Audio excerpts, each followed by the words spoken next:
Anxious wives paced Widow's Walk, scanning the horizon, watching the sea. The warmth of the fireside guided their creaking ships past the ever-present lighthouses safely into port. Today as yesterday, these sentinels of safety bring gladness to the hearts of the homing mariners.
Hello and welcome to Encounter Roleplay. Welcome to Friday Night Frights with our original system, TTRPG and the Haunting of Seawall Orphanage. I'm going to hand straight on over and say hello to Don. It's been a while. We're back from our mid-season break. Are you ready? Yes, I am. I'm really excited for this. I got a chance to run just a couple of play tests of the system as a one-shot during our break, which was a lot of fun. It's something I've been thinking about a lot, and I just like playing with everybody here, seeing everybody's faces. I'm excited to see what happens next in our story. I'm excited to be back.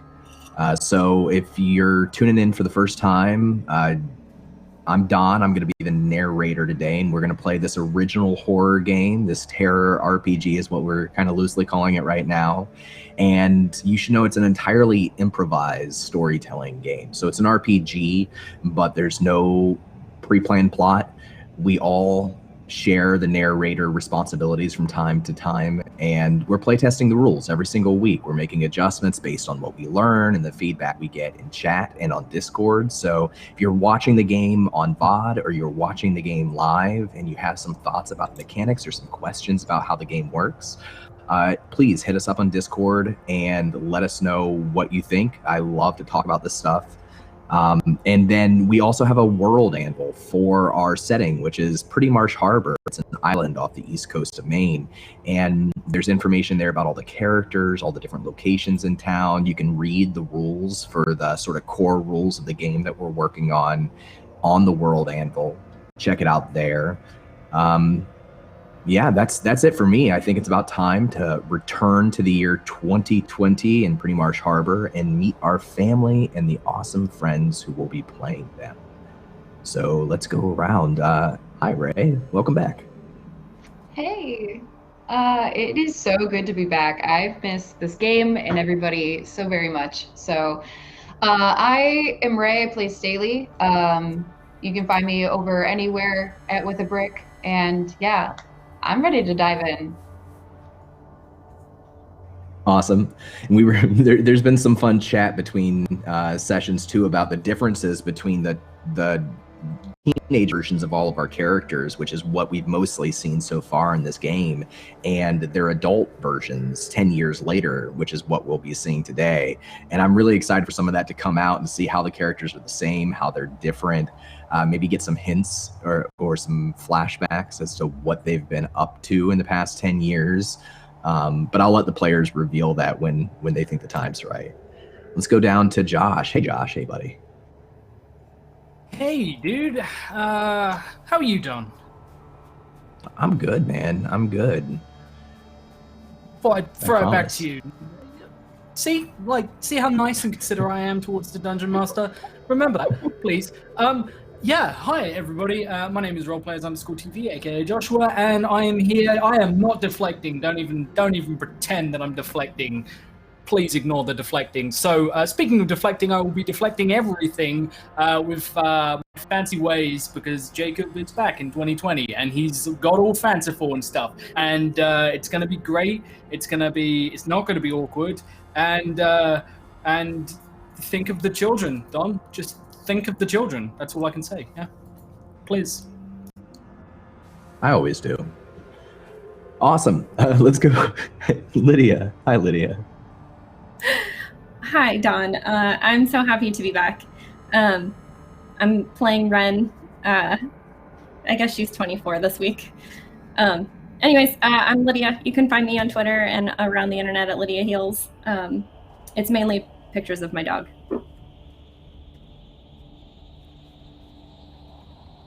Cool. It's a great dog. Let's go down to Tommy. Let's move on. Hey, Tommy. Looking good. Hey, Dan. Thank you. You as well. Although I'm not going to do the Josh thing, and I'm going to say, bring it on, Don. Bring it on. Do your worst. Alright, I'm Tommy at Imperative Pengu on the Twitter sphere, and I play Jay Hopkins, our resident. I don't know how did he is the most in control here. Yep, that we're just gonna go with that line right there. That's exactly what he wants you to think. Yeah, him 10 years later is some of the same, some a little different. And I'm excited to see where we'll go today. Me too. I'm excited to see. I think Jay's one of the characters. I'm interested in the changes for all the characters, but Jay's really intense in 2010, and I'm curious to find out a little bit more about what his life has been, how he's changed in 2020. So I hope we get around to seeing some of that today. Let's go over to Trav. Hey, Travis.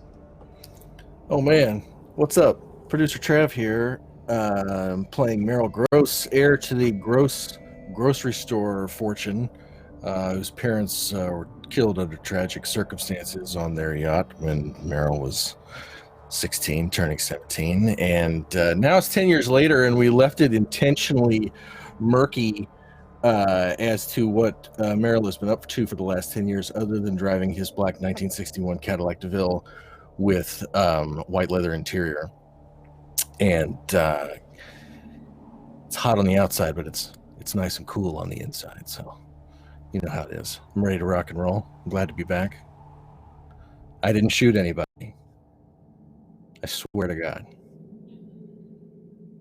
Back to you in the studio. Feel confident in that. With our special correspondent, producer Trav, I didn't shoot anyone. Back to the studio.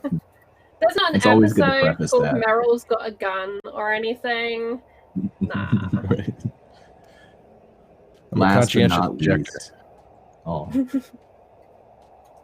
Charlie, Yeah. Charlie, how are you doing, friend? That's me. I'm doing not bad. The end of a busy week here on Encounter Roleplay, bar one stream, which will be coming up, and I'll talk about at the end of today's show. Yeah, I'm very excited. I'm going to be back playing Gigi Binks. I was meant to wear her blazer today because we are in 2020, but it's really warm here, and I get sweaty during this game because it's stressful. In a good way, I swear. Made all the more stressful by our wonderful chat who have been busy hammering that retweet button. We're nearly unlocked a viewer poll, which we can take a vote on. And then if we hit the next tier, Don makes everything darker, which if you don't know, is a bad thing for all of us. In the best of ways. Also, at the end of the Star Trek finale, we unlocked a subscriber goal, which means a big event is going to happen. And Don will be unleashing that on us sometime during this wonderful show. You can also interact. I nearly said interfere. You can also interact with today's show by donating. All of the options are over in chat. As you can see on our screen, we've got the little nat 20 dice up. But what they mean in this game is a +1 dice, because we're in a pool game today. And the little red ones mean a -1 dice, which is scary, because we need all the little dice we can get to achieve our hits, to succeed and reveal new truths. One last thing to mention before we do get to today's game is, of course, our sponsors. As Don mentioned, we have a Wild Amber where you can find out so much more about this game, the world, and its rules. Please do go and check that out, and go and check out Wild Amber while you're there. It's a great resource for GMs, storytellers, players, just writing down your little ideas because you're stuck inside and your brain is exploding with all the creativity you're not allowed to unleash on the world at the moment, wash your hands. So please do go check them out. We have a code ENCOUNTERRP, all caps, which will get you 20% off of 6-month and 12-month subscriptions. There's also a free tier, which enables you to use the majority of the Wild Animal features. When We're Gaming have also hit us up and dropped us a little code so that followers of our wonderful streams can get free shipping if you're in the US or $10 off shipping if you're international. I will throw all of those codes down below if you're on YouTube or over in chat if you're here with us on Twitch. But it wouldn't be an Encounter Roleplay stream if I didn't rely on my past self to tell you about all of our other amazing sponsors here on Encounter Roleplay. Before we begin today's show, I would like to take some time to remind you about our sponsors. Fantasy Grounds, our virtual tabletop of choice. All of the beautiful maps and roles you see tonight are done using Fantasy Grounds, which you can try for free at fantasygrounds.com. You can also get all of your miniatures from Wayland Games. Go to waylandgames.co.uk and get yourself a huge range of D&D, Warhammer and 40k minis for up to 20% off regular retail price. And Tabletop Loot, who sell incredible dice. Go and check them out at tabletoploot.com.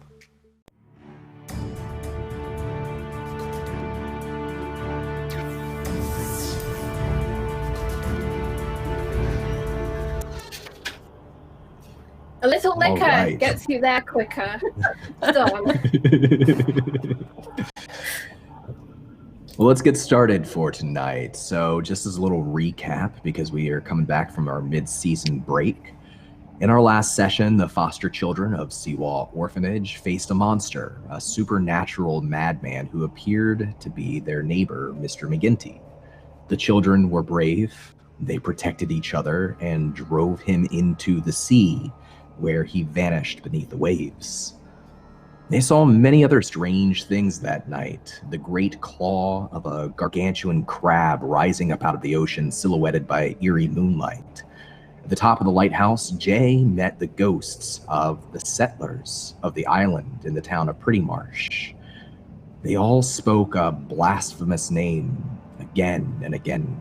Tak, tak, tak. Jae was nearly driven mad by the ghosts, but Merrill and Staley came to his aid.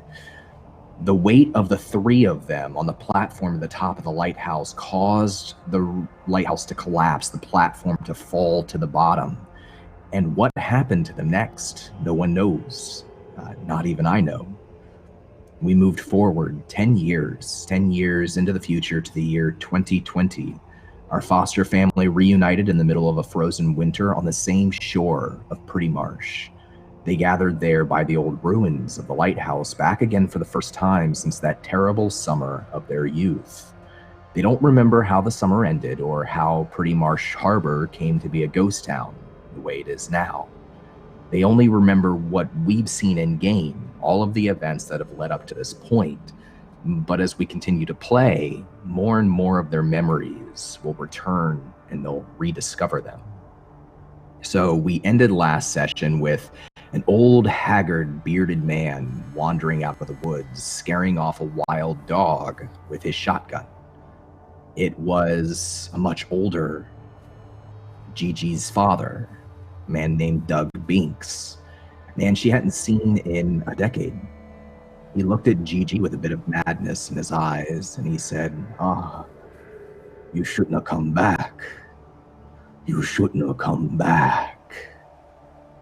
And that's where our story begins tonight, in the same way it always does. Pretty Marsh Harbor has many secrets, some of them big, some of them small, a few of them terrifying. Gigi, what is one thing true about this scene? I think that we described how the weather had been picking up a little bit around us and there was already snow on the ground, but I think there is a fresh flurry beginning and it's thick, feathery flakes that are falling down from the sky, gripping to people's hair and clothing and filling this beach with a a strange storm of this white powdery fall. And the truth that I'll add to that is that with the coming of this storm, there's a fog, a thick fog that hasn't rolled over the island. It's settled just beyond the borders of the shore. Right now, as the snow starts to fall, all of you can see a couple of feet beyond the edge of the shore. You can see just the edge of the ocean lapping up against the rocks, up against the snow, but you can't see out beyond it. And what's strange is that it just seems to sort of be sitting there, not moving over the land itself. We're all together now. You've all reunited and had a few moments to kind of catch up with each other and talk to each other before this dog ran out of the woods, the shotgun went off, and Gigi, your father, appears. He's wearing workman's clothes, but they look like they're 10 years old. They're soiled with mud and sweat. His hair is unkempt and much, much longer than it was before. He always had this sort of, like he didn't quite keep his hair cut as well as he should, but he wore it well. It doesn't look good on him anymore. It looks a little wild, and his beard's become bushy and is sticking up from all sides. It started to turn gray as well. And he lowers the shotgun and just sort of stares blankly at you, with an uncertain look in his eyes. What do you mean I shouldn't have come back? But you were safe. You were safe. What day of the week is it? Wednesday? Question mark? Yeah, let's say it's Wednesday. It doesn't matter. He just sort of starts shaking his head from side to side, and he kind of paces back and forth between two trees and then leans against one of them, just sort of like mumbling underneath his breath. Not looking at you or paying you any attention again. He seems lost in his own thoughts.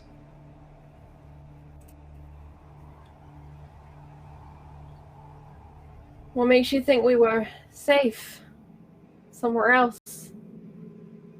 What's so dangerous here?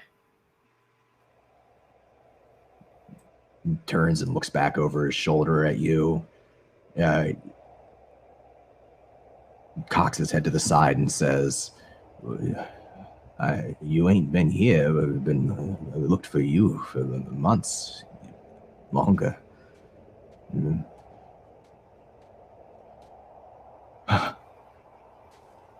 You're all grown up now. You're all grown up. You really need a haircut. I suppose I do. He starts to walk away from the tree, walking directly towards you, Gigi.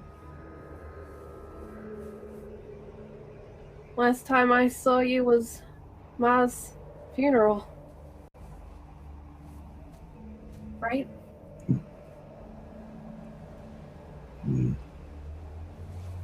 No. That ain't the last time you saw me. Why are you back here? All of you. Why are you back here? We made an agreement. And she looks to Wren now, kind of searching for backup. Until now, she's been reasonably alright answering, but she's beginning to lose confidence in her answers, and there is uncertainty. Why are we back here? Wren would shoot her a comforting look and like reach out for her hand like we did as kids. Like anytime one of us would want comfort, we would, just reach out for the other one. Yes, Mr. Banks, we promise to meet back up here after 10 years. Are you okay, Mr. Banks? You look a little pale. He just sort of gives you a vacant stare for a moment before he answers. I'm better than the others, at least. Where is But it's everybody? I went to get a form signed and no one was home. This place looks like no one is home anywhere here. they're still around, one way or another.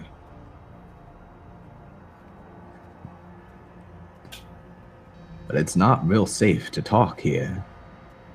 This ain't a safe place. I'm staying up at the old church nearby. It's safe there. We've been living there for a long time now.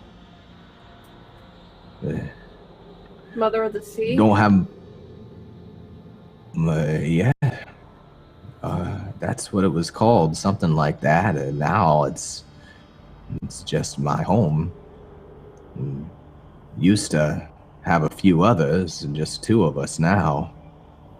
It's safe. I don't have much food or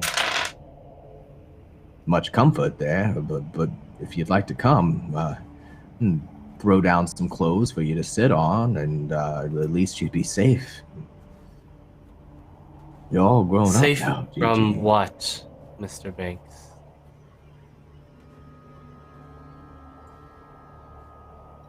Yeah. He looks around and his eyes go to the lighthouse, and you can see there, I think it was Merrill saw before, there's this strange sort of dust, fog, mist, something that just sort of hangs, trickling out the base of the ruins of that lighthouse. Boy, things here go from bad to worse real fast, and being out in the open, not very wise. The church is safe, though. They never come there. It's alright, Dad. We should get in out of the snow. Let's go. And she kind of looks at everyone like, let's just go. It's freezing out here. We need answers. And she'll kind of walk towards her father and go to loop her arm into the crook of his. But if he kind of isn't allowing her to get that close, she'll just walk beside him, hands in pockets.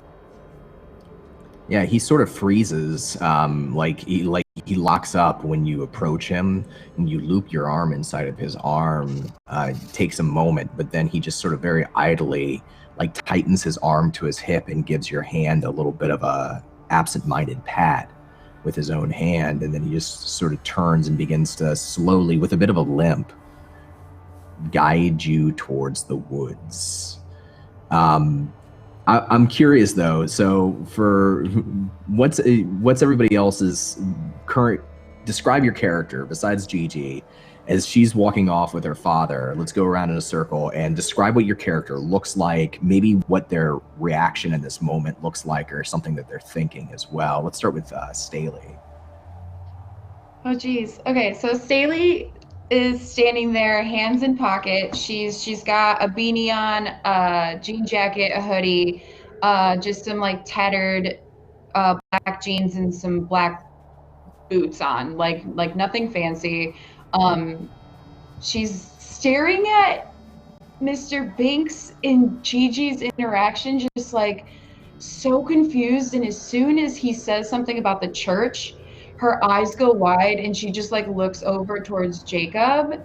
And when he says when they don't come to the church, she's gonna nudge him with her elbow and just be like, did he just say they?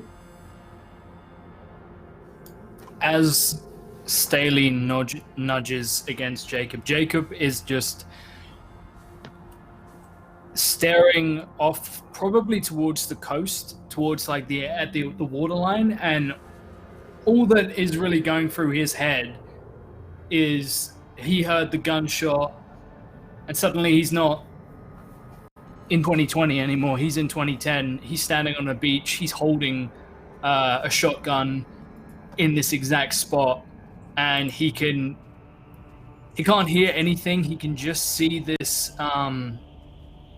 He can just see Merrill standing there with a rock like dripping with blood in one hand, and glimpses of, he can't see what he's standing in front of. He's sort of vaguely aware there's a shape there, but it won't come back to him. And as he's thinking on all of this, suddenly Staley nudges into him, and it's clear that he has not heard a word that has been said since the gunshot went off. Like, he's been completely out of it, and suddenly tries to catch up and putting together what's going on. And hold on, wait, where are we going?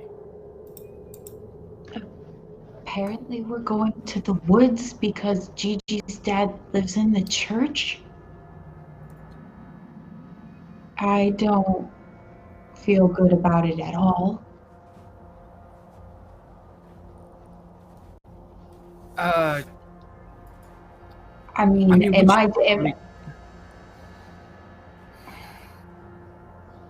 it's probably nothing. It's been years. We should just go, right? Yeah, look, I mean, it's miserable out here anyway, and do you want to head with your bike?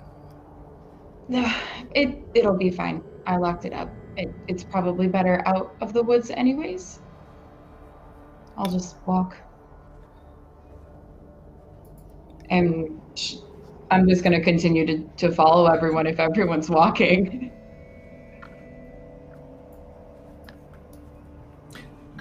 Jae. Mm-hmm. Go ahead. I mean, Jae's hanging. Jae is curious at sort of what's happening. More that something's happening that he doesn't understand at the moment, and he needs facts and understanding. So I think that he's going to follow Mr. Banks. And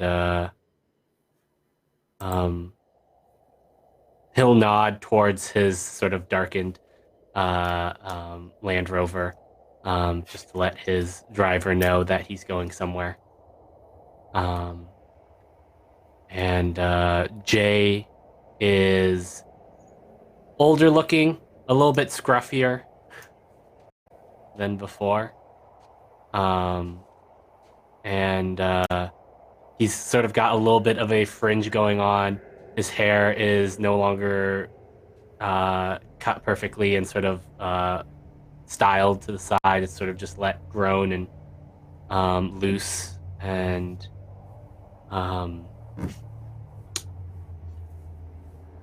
I think that he is he's sort of waiting to see what Merrill is doing at this moment.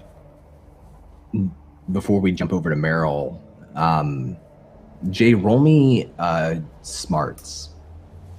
Just a regular smarts roll. Hey, give me that 5 dice.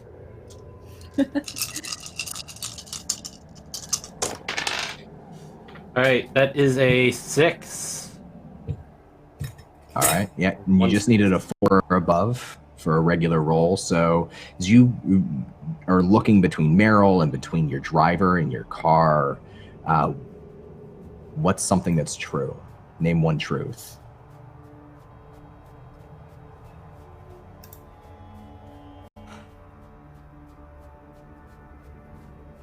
So you said sort of the mist had sort of set in, right? There's like a thick The fog. sea fog. Yeah, just off the coast. Yeah. I think that there are shadows of human-looking things in that fog, moving about. Not entirely sure what they're doing, but sort of something you see out of the corner of your eye more than anything. Yeah. Whether or not anybody else can see them, Jay, some of the silhouettes look vaguely familiar. Maybe a silhouette that looks like it's wearing a bonnet, a large brimmed hat. Do I remember? I don't remember what happened after the accident, but do I remember up to that point with sort of the lighthouse accident? Yeah, so all of your characters remember everything that's happened in-game, everything from their lives before that, and everything from their lives after they left the island. The empty spots for their memories are what happened after the lighthouse came down. Right now.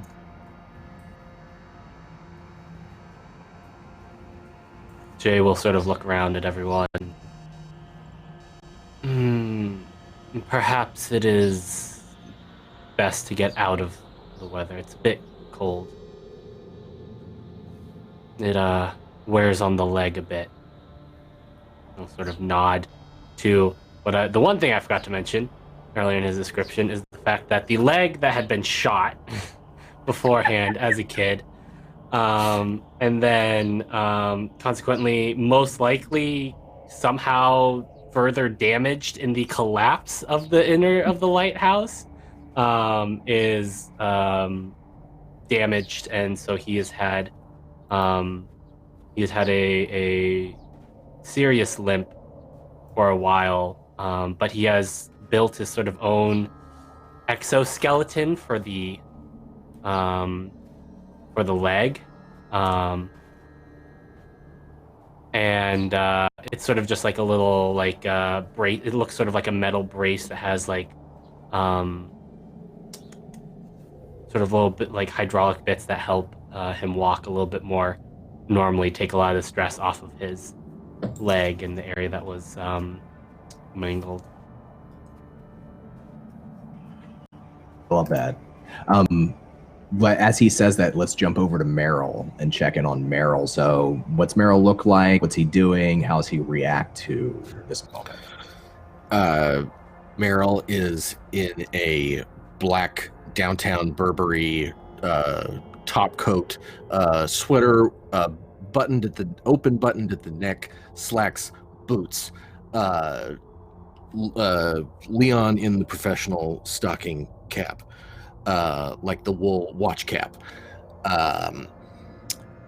He, after getting snubbed by Gigi, who is mad at him for some reason, and then getting completely distracted by the fact that he's back, and he's getting distracted by his memories too, but he's not having like an acid flashback like, oh, what a horrible thing.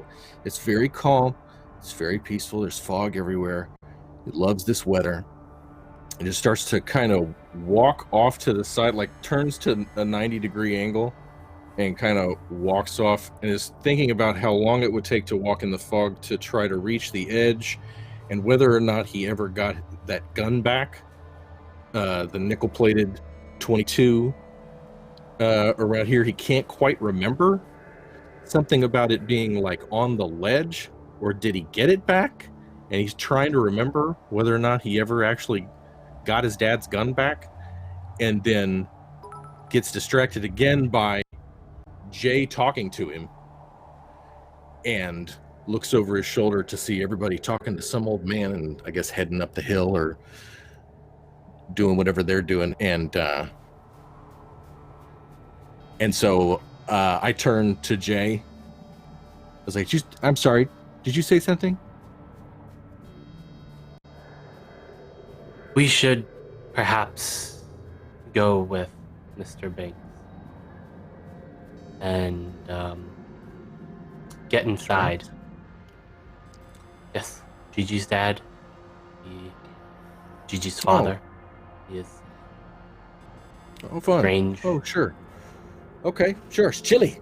Chili Willy, right? Woo! Yeah. Let's do it.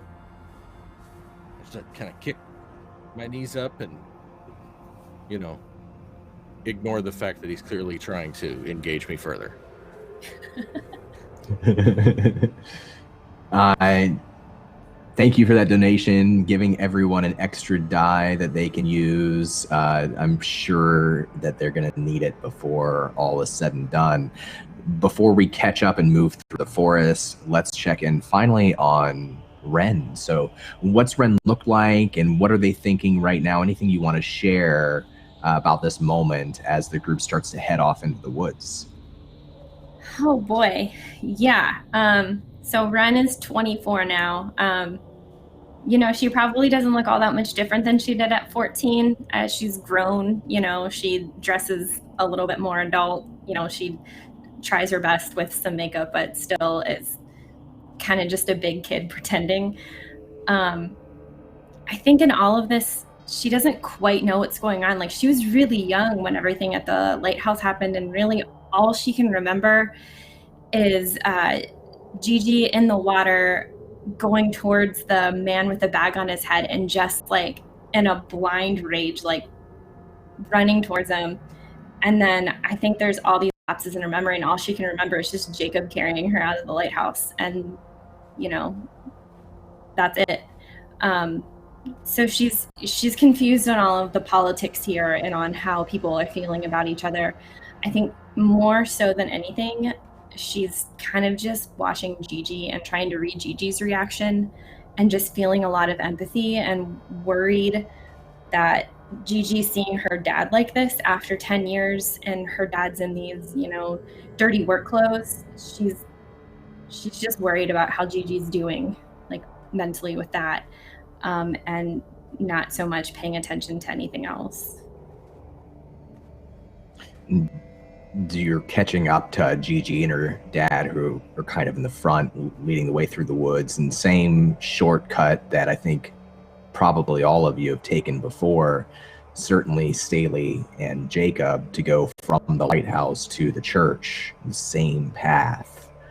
And he's going through the woods. He's just kind of every once in a while speaking to Gigi. My friend should be at the church right now. Hopefully he'll have the doors unlocked for us. Of course, Pretty Marsh now been abandoned ever since that fall. What? Still friend, Dad? Do you mean Mr. Toothaker? No, I ain't seen Toothaker. The priest guy? No, he was there. He was there with us. And now he's buried beneath the floorboards, of course. He didn't make it himself. Father Hawkins, a good man. Good man. What do you mean he's buried below the floorboards? What happened? Wait, no. Who's your friend? Damn, if I can't remember his name no more. What does he call him, look like? He used to be the clown. Hang out downtown and doesn't wear his clown outfit no more, of course. I still call him Clown. I think he likes it. I think reminds him of a different time. He's a good fella, though. Looked after me when I got hurt. John, is this conversation audible to everyone Sure, around? Jacob stops dead in his tracks and just says, "A clown. You're living with a clown in the old abandoned church with a vicar buried under the floorboards." He turns around slowly and looks at you, Jacob, and there's for a moment, pity in his eyes you can recognize, and then it gets a little bit harder. He scratches his beard and he says, "You don't know where you are now, do you, son?"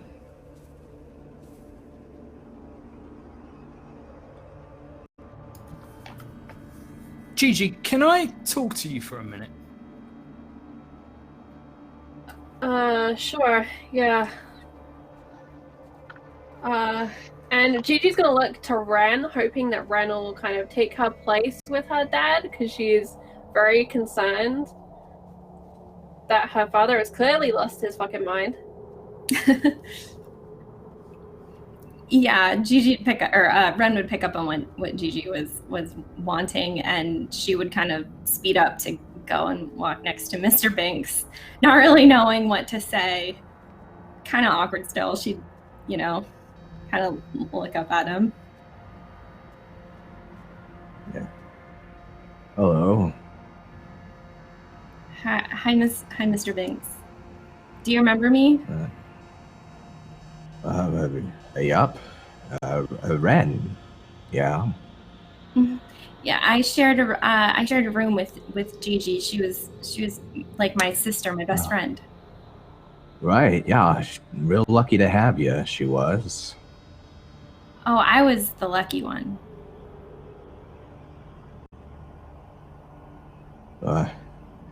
We really shouldn't be standing around here out in the middle of the woods like this. Wren, for just a moment as you're speaking with him, you see hanging on a branch nearby, just kind of flapping in the wind, an old plastic grocery bag just stuck on a branch, shaking. Mm-hmm. Yep. Yeah. We really should keep it moving here. Hey, excuse me. I'm sorry, I was in the back. Look, I didn't see an outward bound on the itinerary. I didn't know we were going to take a hike through the woods. What are we doing? Well, I'm parked all the way back there. Well, no good way to drive to the church no more. Paths overgrown. Just trying to get you all safe before the storm. Before the storm. Before the storm, right. No, I looked at the weather coming in. I thought we were going to be okay. The notion is we're going to be like riding it out up there, is your thought? That's the only way to do it, young man. You wait till it's over and you come back out. And you don't want to spend too much time out here. And whatever he's talking about, there has become an accumulation of snow and frost in his beard and his hair. I mean, it is freezing out. Merrill does not acknowledge his suffering, and shoots another look over his shoulder, completely pissed that he has to leave the car back there, and there was obviously stuff he wanted to do back there, and now here he is sort of following the caravan and isn't hiding how annoyed he is by all that. It's like, all right, Grandpa, let's get moving. That's fine. As that's happening, off to one side, Jacob would have taken Gigi, not far away, but a few paces away, and looks to Gigi and just says, "Right, I'm a little confused. I thought we were getting coffee or something. I just figured. You want to get coffee in a town that's closed down? No, I don't. What the fuck is going on here, Jacob? If you haven't noticed, everything's a little bit weird. Yeah. So that's why we send in someone to have a look around, an inspector. I know plenty. I'm in real estate. I can get someone to come and have a look at the lighthouse. In the meantime, does your dad want to get in the car with me or Merrill and take a ride? We'll get back to the ferry and let's go somewhere that isn't here, because this is getting a little bit. This is not good. Okay. Do you care about anyone else? Yeah, that's why I'm telling you that I have 4 seats in my car. Buried underneath the floorboards. Yes, I heard him. I very much heard him, Gigi. Did you hear him?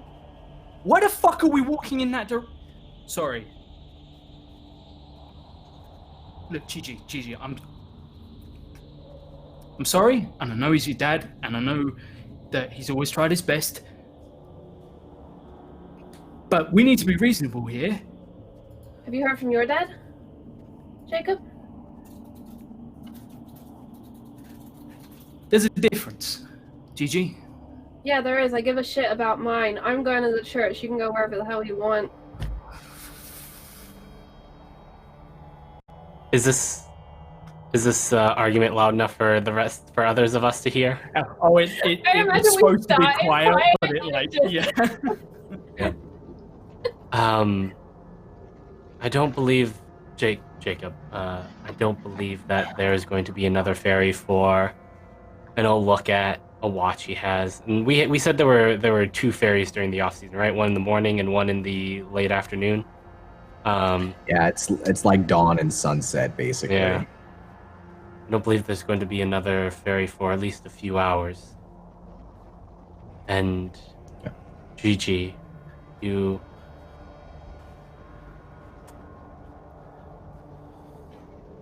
may want to prepare yourself in regards to your father.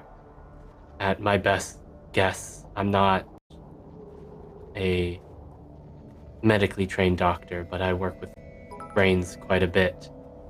He may have a case of mild cognitive impairment, if not possibly dementia. I know. But it doesn't make sense to upset him in the middle of a snowstorm. No. You might as well get inside and figure it out. I agree.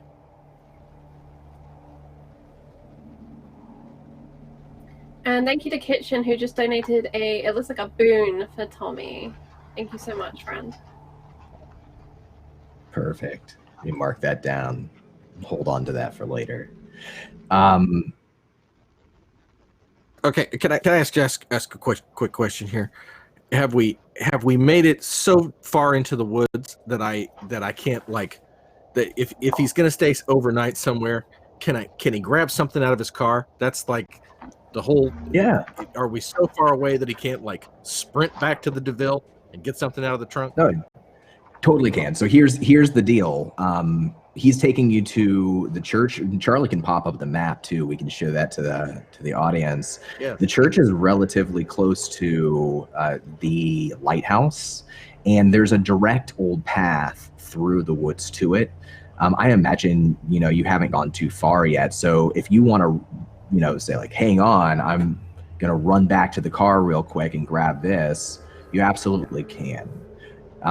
Cool. You're just going along the coast through this sort of overgrown, snowy pass to get to Our Lady Star of the Sea Church.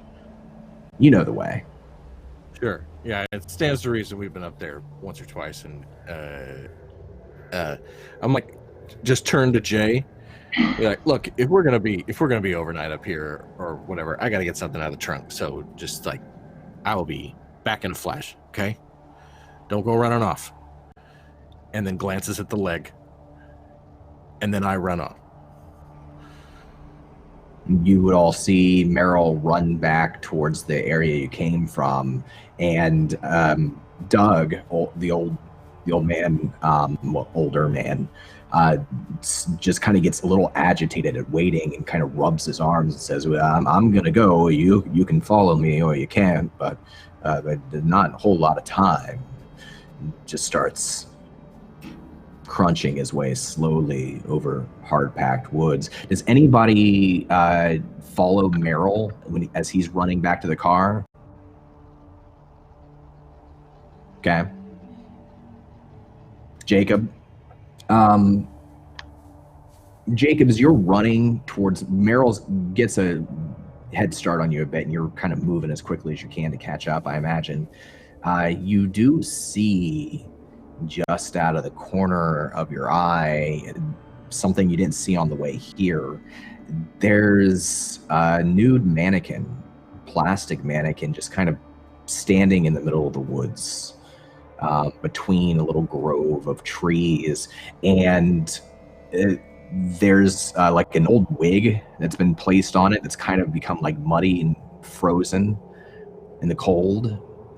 No face, and its arms have been positioned as such that there's a swaddle of something in its arms. You can't see what's within the blanket, but it has shape, it has form. And you just kind of catch it out of the corner of your eyes as you're running through the woods.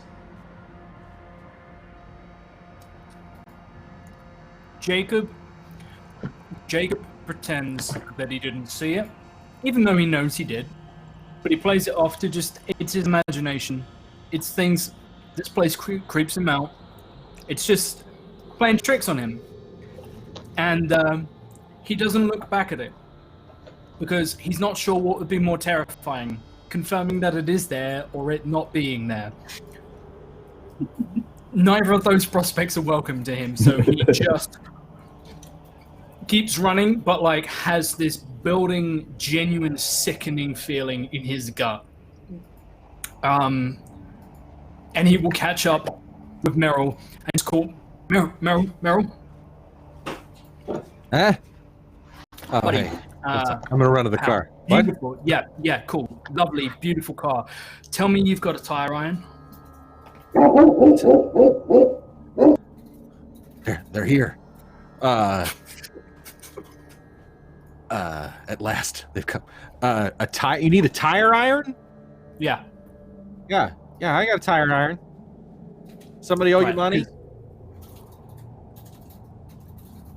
No, look. I'm starting to remember why the fuck we all left this place. So my car is broke down on Main Street, and I could really use a hand. It's just the wheels crack. I don't. Okay. Yeah. No, shut up. I'll call AAA. Come on. Well, look, I gotta get Merrill, my stuff out of the car. I called AAA. There's no one here, Merrill. Okay. Why are people not more concerned that there's no one fucking here except Gigi's crazy dad with a gun? Brother, I've been in town about an hour and a half. I didn't know that municipal services like AAA had shut down completely. I did notice that everything closed down. Here's my thing. It's fucking cold. I'm gonna get some shit out of my car, and then we're gonna talk about how we're gonna jump your car on Main Street in the middle of a blizzard. We're gonna figure that out, okay? You got to give me a second. Is this taking place, this conversation? Is this like right outside your trunk? I would like to think that they're about halfway, like in front of the orphanage. Like, okay. Which is in between it, right? Like they'd park around the That's front, right, kinda, yeah. Mm-hmm. And we're all behind it, we're going outside. somewhere. Let's go around it. And we're arguing like next to it. Merrill, roll me smarts. Oh no. Oh, don't make me do these things. Smarts. I have that in 2020. Okay.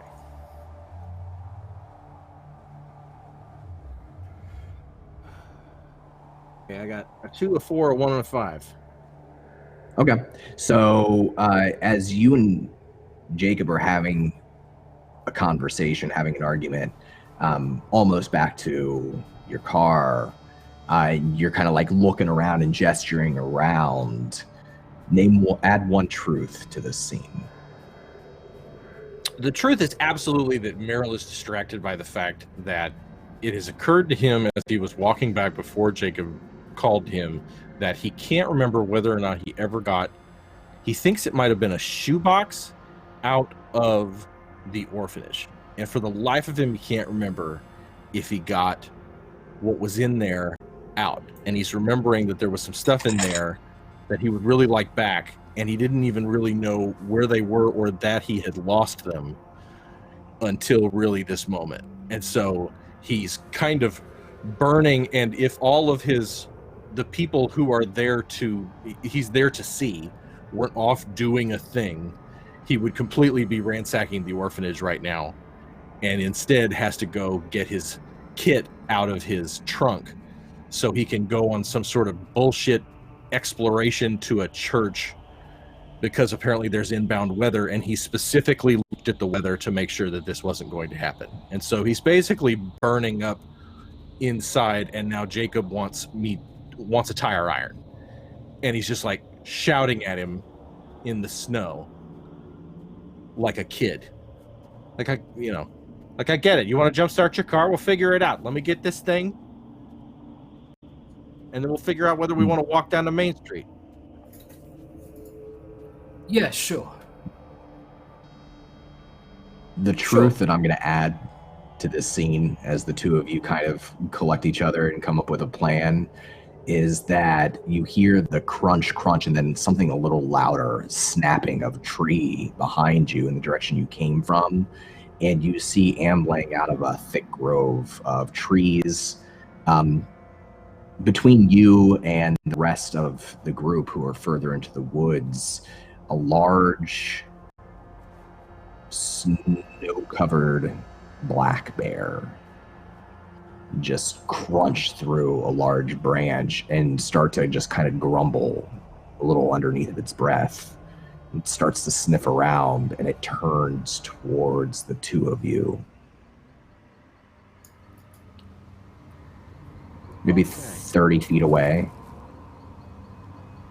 All right. Merrill? Yeah.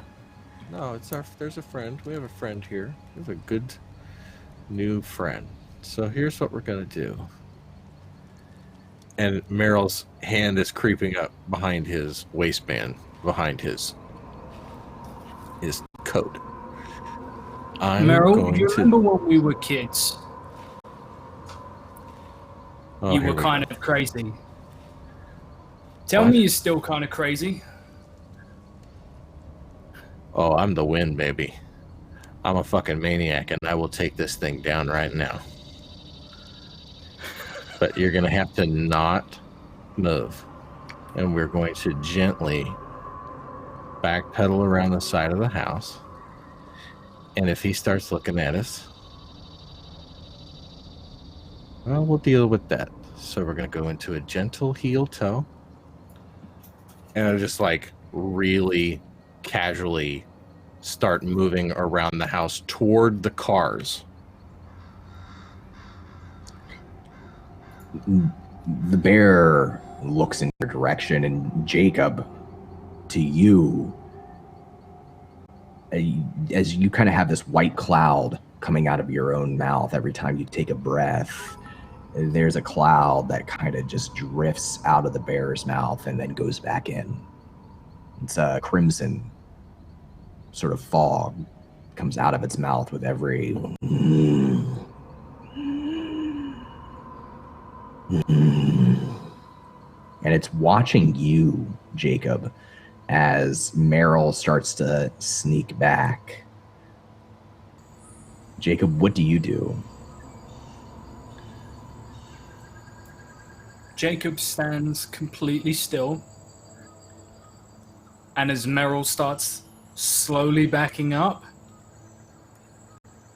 Jacob suddenly realizes that went from Merrill saying, "Don't move," and now Merrill is backpedaling, and Jacob is still standing there, and is like, "Am I coming with you?" Yeah, come on. You're gently backing up and coming around. You ever see that movie, The Edge?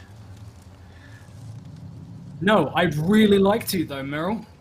I'd love to have the opportunity to watch the movie sometime. It's a good movie. We're walking gently. We're heel toeing. It's a good movie. Alec Baldwin and Anthony Hopkins fight a bear. It's pretty good. Here we go. They did fine, so we're going to be fine too. Here we go. Mostly anyway. I think Alec Baldwin dies, but it's been a while. I saw it on cable in Spanish, but let's just keep moving gently.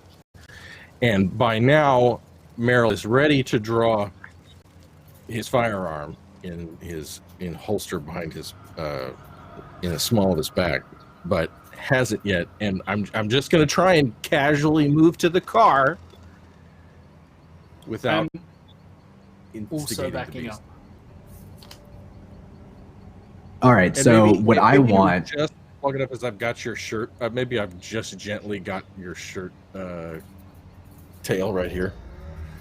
I was just able to get you, and I'm kind of gently tugging you. Sorry, go ahead. So as this bear continues to kind of grumble and watch you and take one small step forward, one small step forward, one small step forward, Josh, I need a desperate cool roll. Sure, Don. And may I just say, that hat really suits you. Thanks. You're minus one die because the hour has just changed over. Okay, here we go.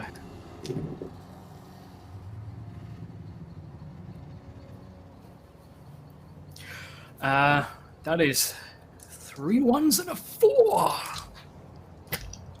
You were looking for a 5, so subtract 1 from your cool rank for the rest of the session.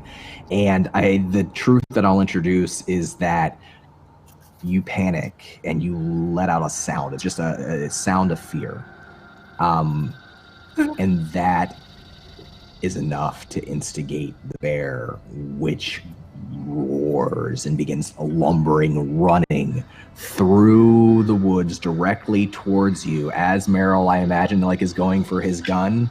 But because that's your first desperate failed roll of the session, you have to throw the spotlight to someone else, preferably somebody in another scene.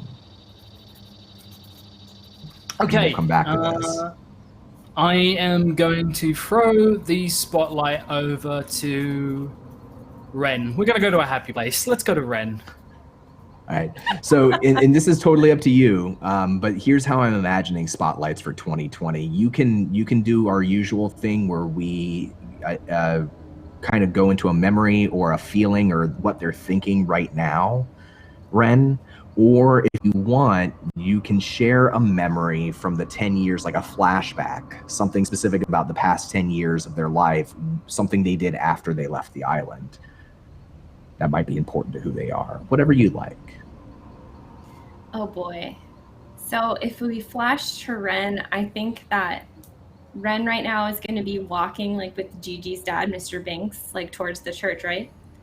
And I think that down she's having this conversation with herself right now, oh, I wonder what my dad would have been like. Gigi always, felt some kind of way about her dad, and I didn't hardly even know mine. I wonder if he would still be on the island. Would I have hated him too when I was a teenager?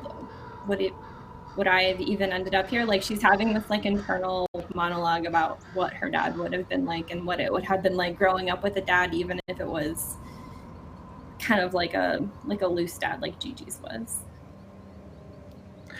Does she have an image of in her mind, this is what her dad looks like, this is who her dad is, something she's created? She has a photograph from her box that she kept next to Merrill's box under her bed at the orphanage. So she knows what he looks like. I don't know if she remembers all of his mannerisms. She was maybe 8 when he died in a car accident. So I think she has a whole persona of him, and I don't know if it's true or not, but it's just what she has. As you're walking with Gigi's father, with Doug, through the woods, you can think at this point just make out through the tree line the old run-down shack looking of a church. I mean, it was never a pretty looking building, but it's only become more decrepit over time, this wooden structure. And what is one truth you'd like to introduce about this new scene? Can I say that my truth is that Merrill doesn't have the box that he left in Gigi's room? Wren has it. Oh, that's good. I love it. And does she have it on her person, like, right now? She has it in her car with hers. Awesome. I think that Wren is in the habit of keeping, like, all of her, like, sentimental values, like, in her car. So if at any chance she needs to, like, leave and pick up and go, like, everything that she needs is right with her.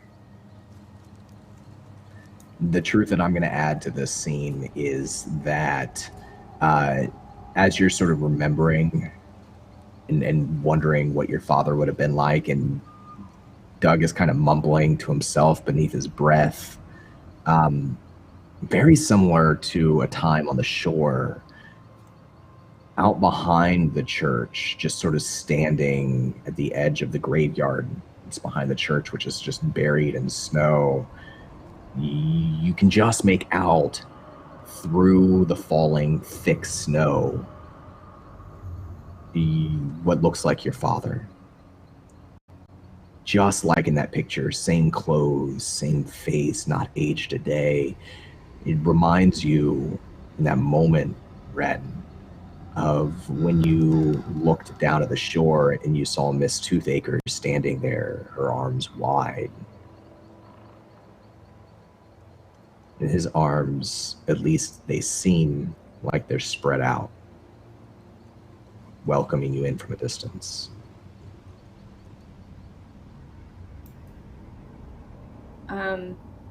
Wren would stare at him and think about when she saw or thought she saw Miss Toothaker on the beach as she was running to tackle that bagged-faced man with Gigi.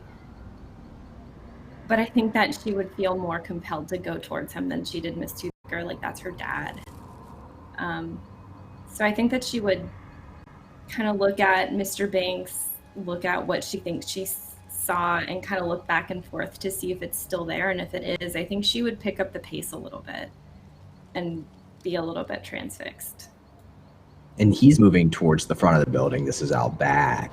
And he's kind of mumbling to himself, and then he's quiet. And as you start to split off, and maybe Jae and Gigi, I think Staley is elsewhere. We'll catch up with Staley here in a minute. But I think probably Jae and Gigi, if they're with Mr. Banks, then they would see him stop, turn, and he latches out and grabs very strongly onto your wrist, Wren. He says, "Well, where are you going? You don't want to wander off there, dear." I think she's stunned when that happens, and those Dalmatians have gone wild on the island. She's stunned when it happens and is forced to like look back at Mr. Banks, and then she'll look back and see if she can still see what she thought that she had. She's confused. I mean, she just instinct took her. Roll me desperate empathy roll. A desperate empathy roll. Yeah, so you roll empathy, -1 die because of the time. You do have some extra die you can use if you want to, and we've been donated from chat. And you are looking for at least a 5 or above. All right. I'm not going to use one of my dice now. Okay.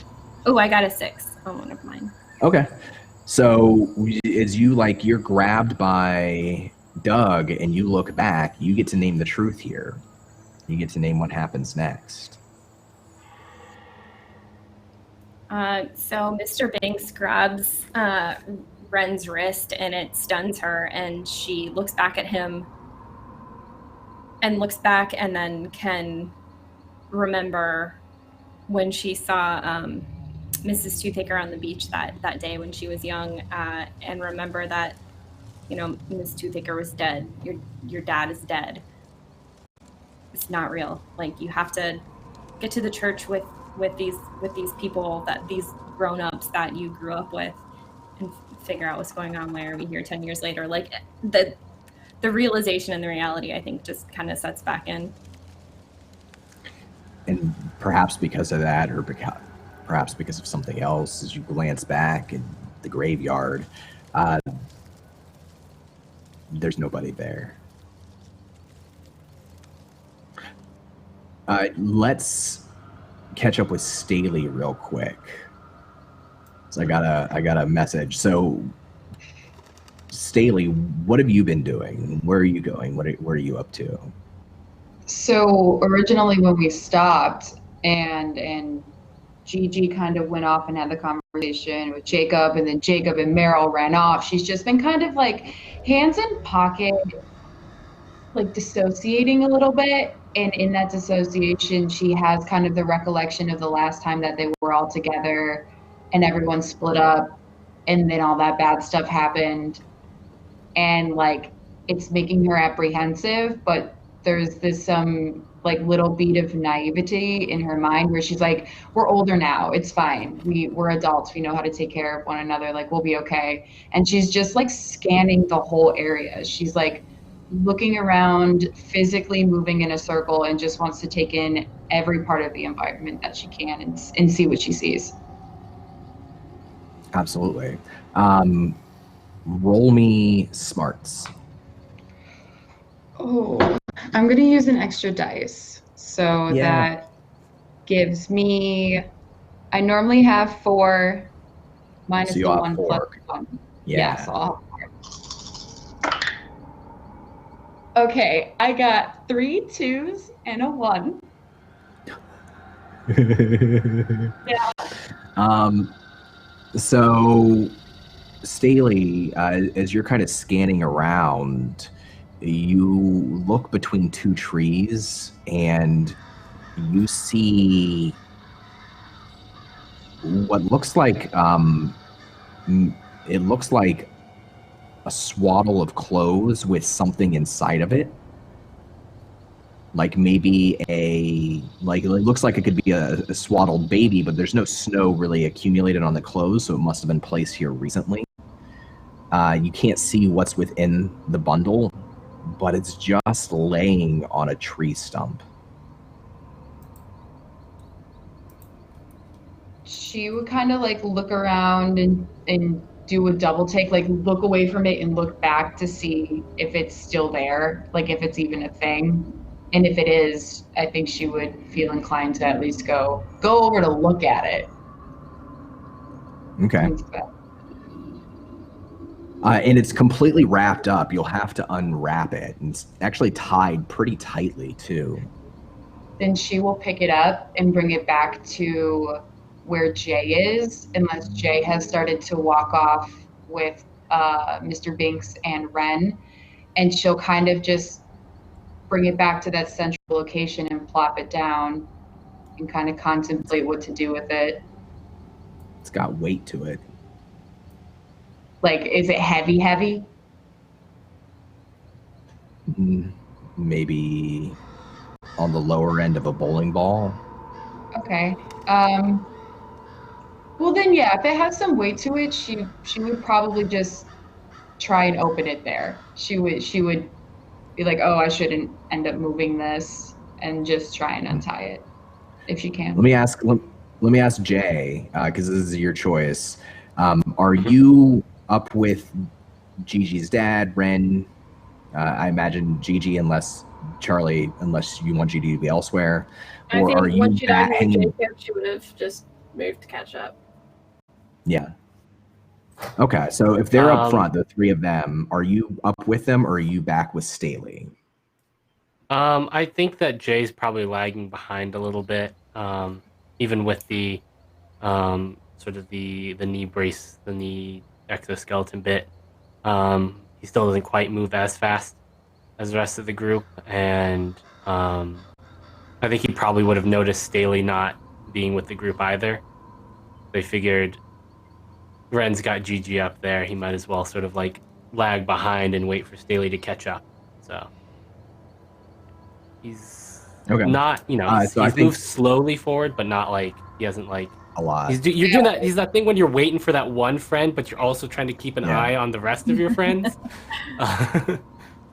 So you're kind of like, if you're she looking knew- forward. Yeah. I was gonna say, well, if she knew that he was trying to stay kind of in that transit, that weird gray period of following, when she found something, she would have called over. She would have been like, hey, Jay, do you mind coming to look at this with me? I found something. Okay, 1 second. He just turns around slowly and starts moving back towards where Staley is. What did you find? I don't know. Hold on. And she'll begin to unwrap it. It's a blue blanket just swaddled up and wrapped, tied tightly, and she's unwrapping it. You can see that it's got some weight to it. Staley, I need you to make me a desperate empathy roll. Okay, so normally I have 5. I'm down to 4. I'm going to save my other dice. So I got 4 going. 3. I got a 5, 2 1s, and a 3. So that's enough. You just needed a 5. So as you unwrap this, what is true? Oh man.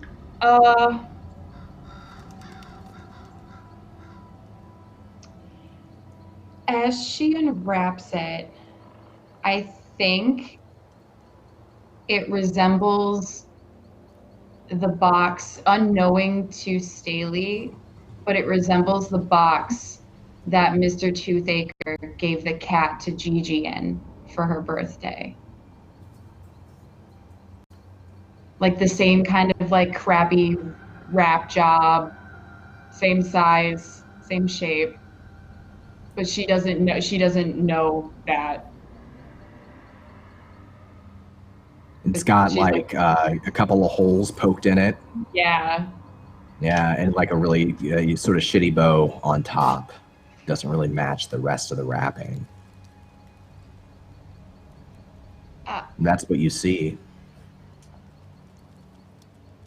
Did someone leave this Okay. here on purpose? And she'll like look to see if it like, is it a latch open, or would she have to like tear off the paper? Like she's trying to figure out how to open it without touching it too much. I'm going to sincerely hope that there's not a cat in this one. Jay kind of just grimaces at the thought of there having been a cat in this box for who knows how long.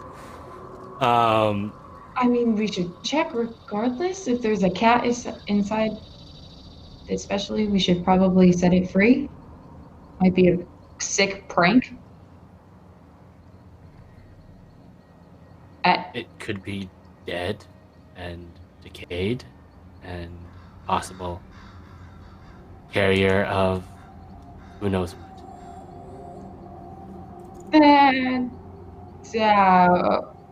And she just starts to open it. She's just gonna tear at the paper and try to find a way to open this box. Because it's freaking her out, but she needs to know.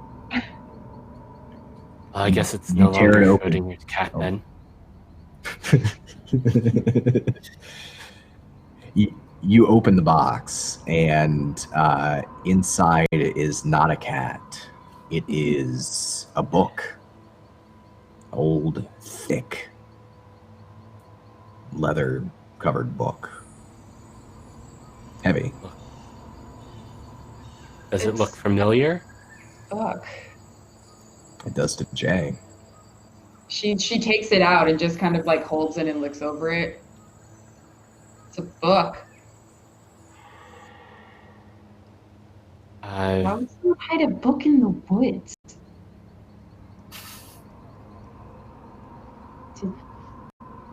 I'll open it. I've seen that book before. Wait. Is it your book? Did you do it? Did you do this? Why did you? No. I don't randomly leave things in the woods, Staley. It's been a long time since I've seen you. I don't know what you've been up to. Maybe I thought this was some weird, I don't know. What's it doing here? What is it? At What this is point, it? What is it? I think Jay, you would probably realize too at this point that during this like little side venture, you don't see Gigi and Wren and Doug up ahead anymore. They've gotten a little further away.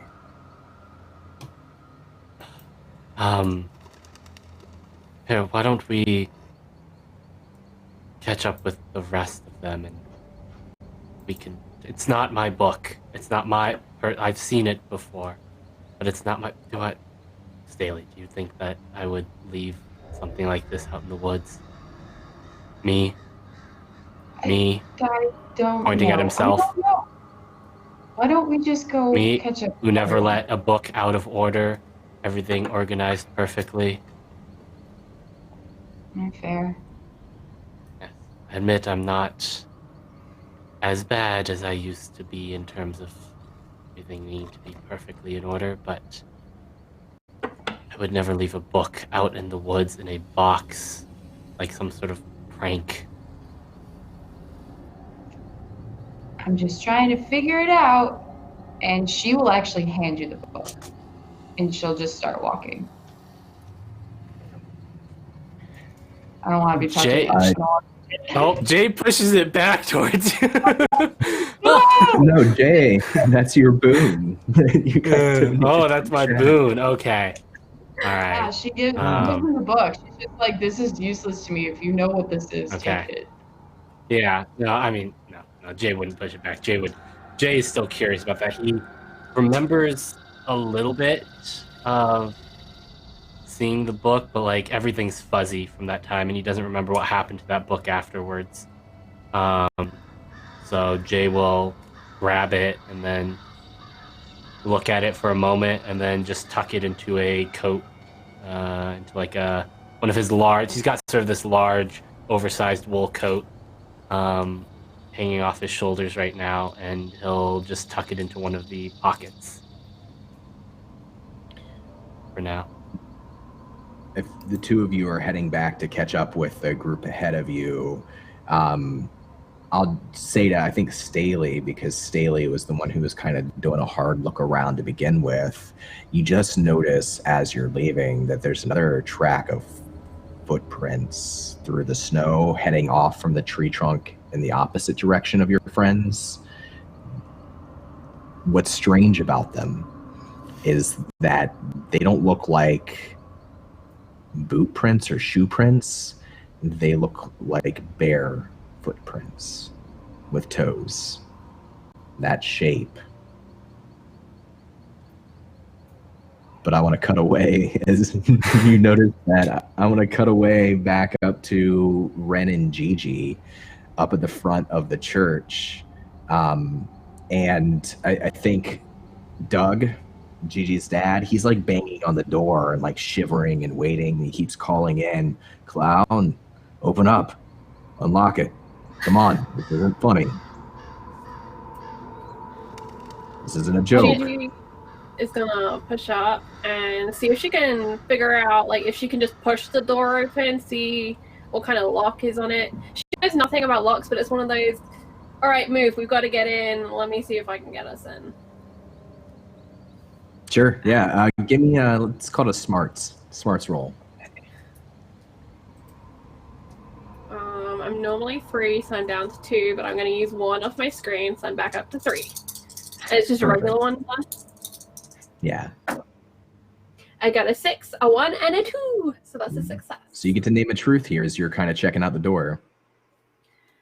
So I think the truth is everything about this door is old and decrepit. Like the hinges all look rusty, but there's a brand new, shiny, thick padlock on the outside. And when she rattles the door, she can hear one on the inside too. And she's looking at her dad like, what needs 2 padlocks? 1 on each side.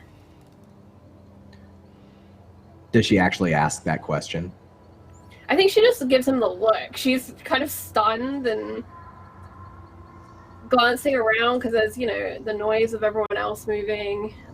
being slowly kind of softened by that snowfall. And then she grabs the door again and rattles it in frustration. And he's banging on it too, and he sees you give him that look, and he steps away from the porch and looks up into the sky. He turns back to you and he says, "It's better to be safe than sorry, especially when the change comes, Gigi. How did you get here? How did all of you get here?" He's kind of looking between Wren and Gigi. I drove my car here. It's a Honda. How did you get here, though, from wherever you came from? Woody, I told you in my Honda. I drove it here from my home. I parked at the orphanage. We took the ferry, Dad. Ferry?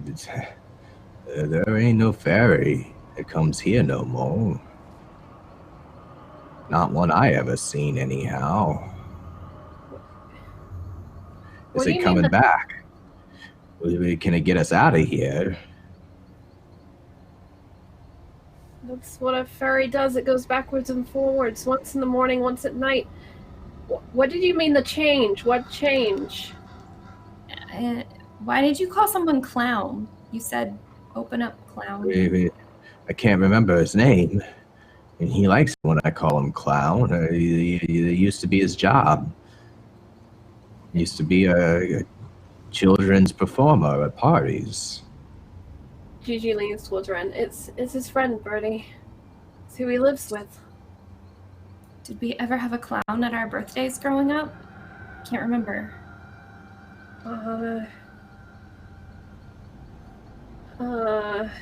Is that a kind of role to bring something to mind we could do, like empathy or?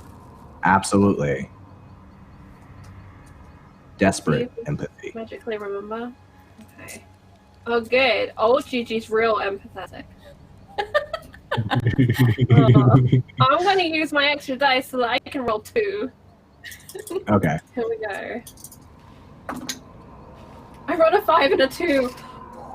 So you get to name what's true here. One truth. It could be about the past. It could be about the present.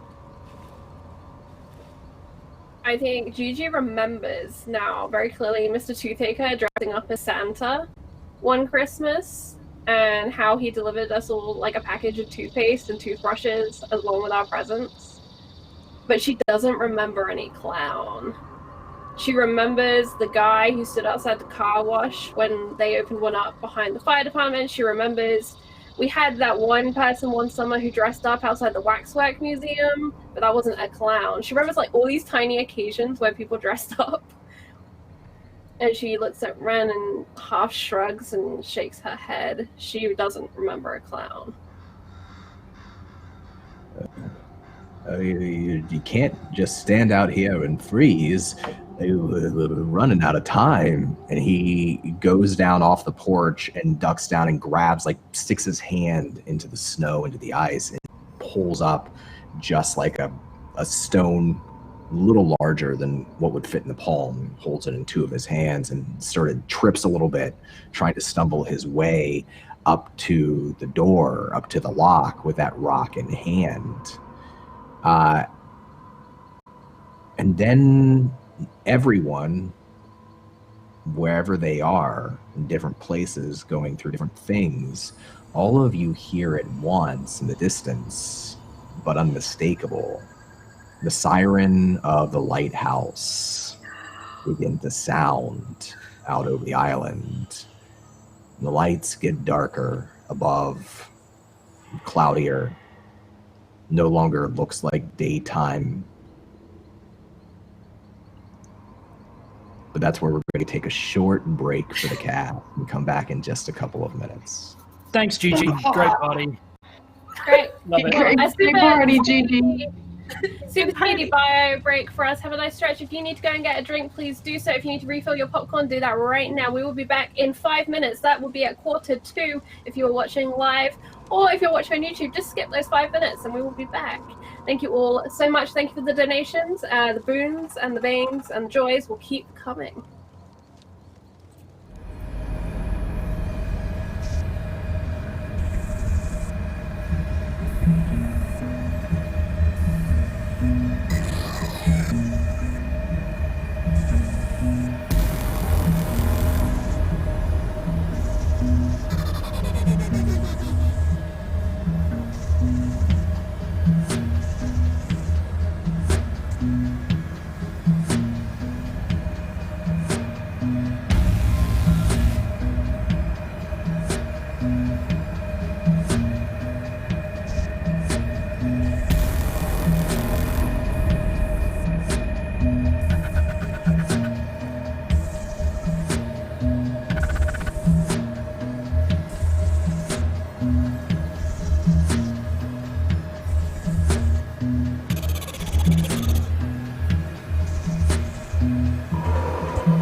And we're back.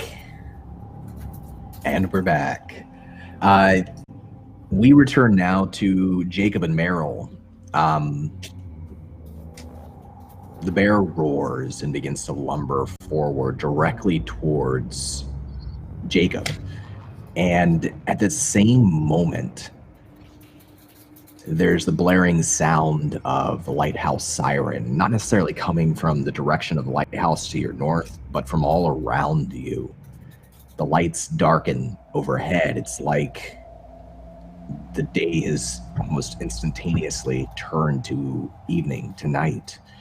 And where you are, there are only lights from the windows of the orphanage nearby, just this sort of pale green light coming out of the windows. As the bearer charges towards you, the roar, the sound of it changes. It becomes more like that blaring siren from the lighthouse. What do you do? I don't think I've ever seen a bear just out in the wild before. So, super calm. I look over in his direction. I'm backing up, and like Merrill was like reaching for a gun because he's like strapped and ready and like danger. He's got an eye patch. He's a bad motherfucker. I am reaching for my phone to call somebody, probably panicked.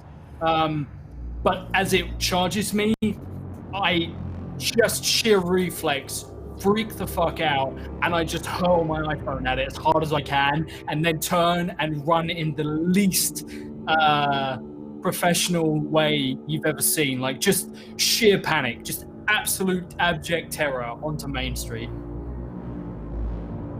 All right, and Merrill? Yes. Well, I'm gonna shoot the motherfucker. So I'm gonna use. Please clarify which motherfucker, because not you, not you, the bear. Come on now, brothers. All right, so here we go. He's charging you, by the way. Oh, come on. So he pointed a shotgun at me. That makes us closer than just roommates. Okay, I want to use one of my crits, and what I want to do is Merrill draws a Smith & Wesson 44 Magnum, not the 7.5-inch Dirty Harry gun, but like more of a 3 or 4 inch. He's got a prejudice against Glocks and all like cop guns as he sees it. So he all has like semi-auto revolver, nickel plated. This one's a 44 Magnum. He just has an affinity for them. So he pulls this with like, he's not a park ranger. You understand? He pulls it with someone who's spent a lot of time on private ranges and had a lot of practice with this particular weapon. There's this is a John Wick sort of situation where the guy just draws like with the blink, and in a motion he like yanks his shades off, draws the gun, turns the ball of his foot in the snow and squints. It's like, there she is, and squeezes. And I just want to shoot. There's six in the chamber. I just want to shoot this thing until it stops running, much as I can. All right. Make me a desperate grit, and you're using one of your extra dice will cancel out the -1 dice you have from the hour having passed. So I roll my base grit. Yes. Your base grit, and you're just looking for at least a 5 or higher. Lordy. I got 1 5. That's enough. You get to name what happens next. You get to name a truth as you fire your gun at this charging bear. Well, when they sell you this gun, I mean, part of how they sell it is that it can bring down a charging bear. And, you know, somewhere in the back of Merrill's mind is just the sheer thrill of getting to test what it says in the little paper brochure it gives you when, you know, strung around this thing when you get it in the box. So I think it takes, you know, 2, because it's some sort of particularly aggressive animal. But I think he takes this down with icy precision, and it like slides at Jacob's feet and breathes its, you know, last at your feet, you know, and you could feel it on your ankles. And I, you know, shell the 2 of them. Go, there you go. I'm awake. How about you? Woo! Jacob, as you see this bear at your feet, he's shot it in like, I want to say like the first shot hit it in the neck, right? And like tore open its neck. It like almost took its head off. But bears have thick necks. The second shot caught it in an eye. And the remaining eye is staring, that dark orb is just kind of staring up at you from your feet.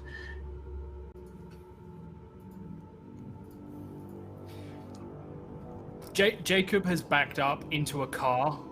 Not his car, just a car, and it like slides up next to him, and he's just looking, and he looks up, and he just looks around for a moment, and he's just very calm, and then, louder than I'm comfortable with shouting right now, just screams, "Fuck this place!" And he like reaches over to the car and he like tries to tear the wind mirror off and just like hurl it, but he only manages to like take the protective plasticky bit off the back, and then he hurls it and it just like harmlessly bounces off something, and he's just gonna start kicking the car tire. Just fucking stupid fucking miserable island. Yeah, whose car? Yeah, whose car, Jacob? Oh my god! You know what? Real hard. Yeah, I'm gonna roll for it. We have Wren's home. That's fine. Raise your hand if your car is parked at the. Raise your hand if your car is parked at the orphanage. Yeah, that's the whole deal. It's not okay. So do it to her Honda, dude. I throw at the orphanage or at the. Where is it? Where did we? Where? Some folks parked at the orphanage and then walked through the woods. Mm-hmm. I think you drove all the way to the woods, though, Jay. Didn't you? Yeah. So I drove as far as I could to the lighthouse. I throw like well. the plastic, like mud, flat bit that like covers the edge of like an old crappy Honda's little wing mirror, and I like rip it off and just hurl it, and it just bounces off of Merrill's fancy windshield and just like harmlessly skitters away, and I'm just having a slight breakdown here because I hate this place so fucking much. Jacob and Merrill too. It stopped snowing now, but the fog that was off over the water has now rolled in over the island itself, and as you rip that mirror off and you throw it, and you're there, like just kind of panting in front of the car. Jacob, the car looks rusted. It looks like something's eaten away at a time. It's changed. Which car? Whichever. Both. I look towards them. I look over. And I look to Merrill, and slightly laughing, I just say, "Why did we come back? What the fuck are we here, Merrill?" Why the fuck are we here? Boy, isn't that the eternal question? I ask myself that every day in the mirror, my friend. The answers are, dancing all around it. Merrill then walks around to the trunk of his car, and while, shouting this, unlocks his trunk and begins his work. But that's how you got air in your lungs. You're on the right side of the ground. You got gravity pulling on you. It's a beautiful day. You're not getting eaten by a bear right now. And you and me are about to take a walk through the woods. I haven't genuinely been near a gun since the last time I was with you. That's it. It's this place. This place we are. I know. It's a big day. It's a special time. Here we go. Would you hold this for just a second? And he hands Jacob a duffel bag. And then as he's removing a panel from the bottom of his trunk and setting it to the side, hey, do me a favor, don't drop it, and don't smack it against your leg or anything. Okay, just hold that. Just hold. It's okay. Just hold it. You'll be fine. Just hold it a second. And then Merrill moves the panel out of the way, and then opens up a case and begins to assemble a scoped Remington rifle. This is not a bolt-action deer rifle. This is a long-range scoped, it put you down job with the. And you see that there is a makeshift silencer in the corner, but he just begins to assemble it in 3 pieces, standing in front of you. And then you notice he's got a go bag backpack, and then a double duffel, which is what you're holding right now. And I open the duffel bag. Hey, that's... No, I open the duffel bag. I open the duffel bag. I'm not doing this. What are you doing, pal? What are you looking for? This is me not trusting you or this place or any of that and hoping there's another gun in here. This is what this is. I'll give you a gun. You don't have to go through my shit. What are you, the TSA? Good God. Zip that up. It'll blow your fucking hand off. Stand up. Take this one. I'm sorry. Which one do you want? I wouldn't want us to get caught by the local fucking police department toting guns around. No, because then we'd have to deal with the police of this place as opposed to just the mannequins and the clowns and the fucking lighthouse that's still going off. Yeah, apparently. Oh boy, you need a drink. Hold on. Merrill withdraws a flask. Right? Merrill withdraws a flask from his coat. It's for God's sakes, would you please have at least a drink and a half? I need you at that moment where you're almost at your second drink, and you're in that moment where anything is possible. Okay, because we're gonna take a walk through the woods, and you're gonna be armed. I'm gonna be armed. This is going to be the most alive you've felt since, the last time we pointed guns at each other. It's going to be great. And by the way, about law enforcement, it seems to me that I haven't seen any since I crossed the bridge. So I'm not too worried about that. And then he racks his rifle really loud and slings it around his shoulder, and then takes the duffel back from Jacob and hands him the backpack. And then slams his trunk. And the camera's in the trunk, by the way. This is the Tarantino trunk shot, by the way. Yeah. Slam the trunk.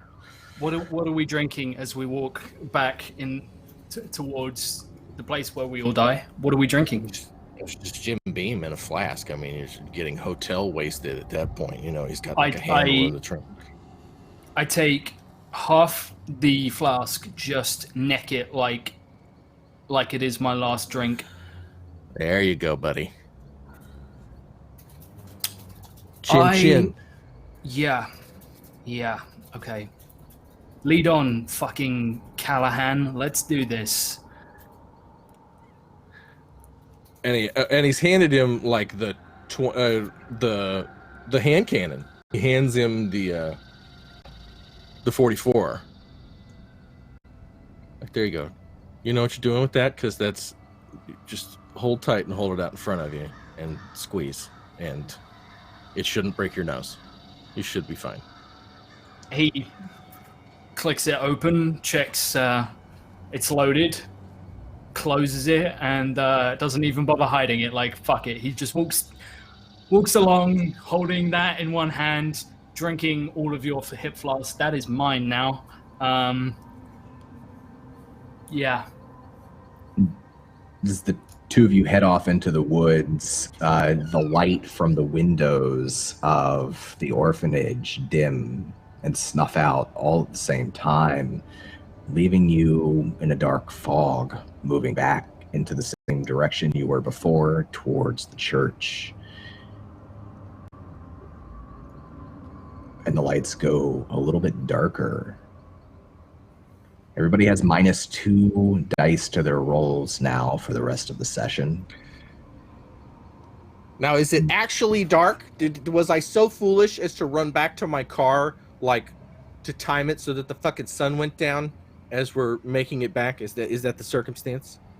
You should have had more light, but you didn't. It got darker. Oh, okay. Okay, thank you. Yes, I just wanted to thank Yeah. you. Let's go back briefly to Gigi and Wren, and then we'll catch up with Staley and Jae here in a second. As soon as the siren starts and that fog rolls over the island and it grows darker, Doug begins to shake his head and say, no, we didn't make it back in time. He's kind of looking around and rubbing his hands together. He looks to you, Wren, and then to Gigi, and his eyes lock on Gigi, and he says, oh, the ferry, where did it drop you off at? The same place the ferry has always been. Run out of time for what? Too late for what?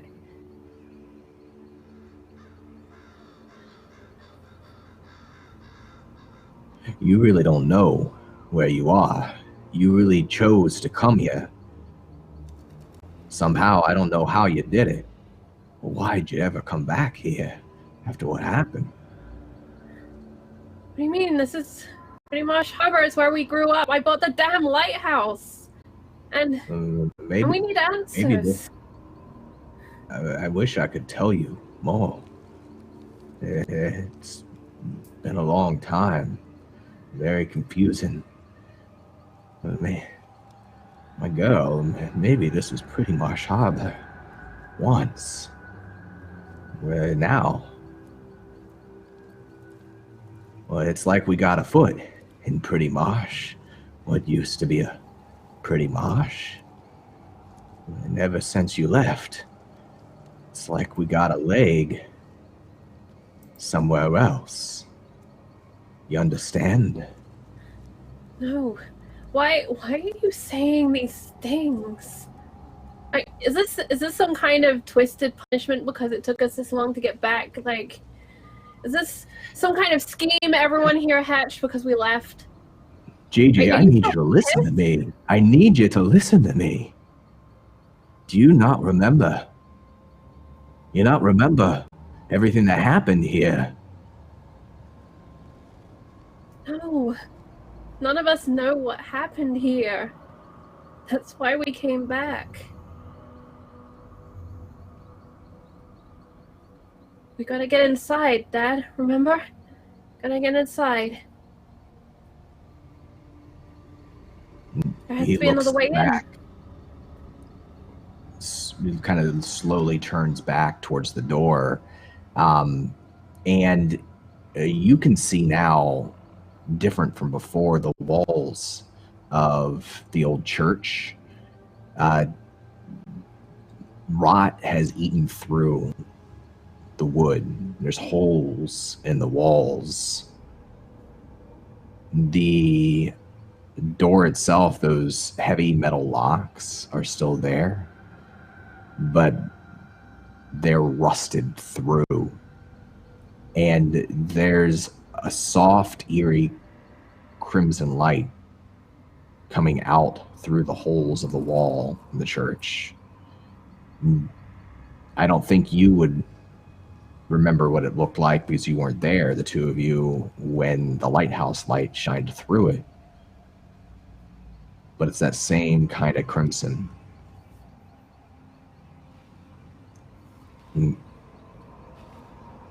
He steps away from the door and he says, Gigi, only way you're gonna get your answers, only way you're gonna make things right, get out of here, is to go back to where y'all started this and finish what you started. We didn't start anything. Mm. And I think in her time away in the 10 years, she took some self-defense classes because there was some fucked up shit on that beach and there was a man who attacked her and she wasn't down with it. And I think she's stubbornly listening to her father now because she thinks this has to be crap, right? This isn't real. This isn't what real life is like. This is some sort of weird scheme the island has put together, and she's gonna kick in the door and see what smoke and disco lights are on the other side. I love it. Roll me grit, just a regular grit. Okay. Damn, I wish she was athletic still. Is that just a regular, or is it desperate? It's just regular. Okay, then I succeed. I rolled a 4. Cool. Okay. So as you go to kick down the door, what happens, or one truth? What do you see? Whatever you like. I think she kicks the door and she's expecting more force, and so she kind of ends up following through into this space. And I think the entire building is filled with that fog. The fog that we saw out on the sea, the fog that's been around, it's just full of it, really dense, and there's that bright red light in here. And it's almost like a choking fog. Like you can taste it in the air. There's a taste to this fog.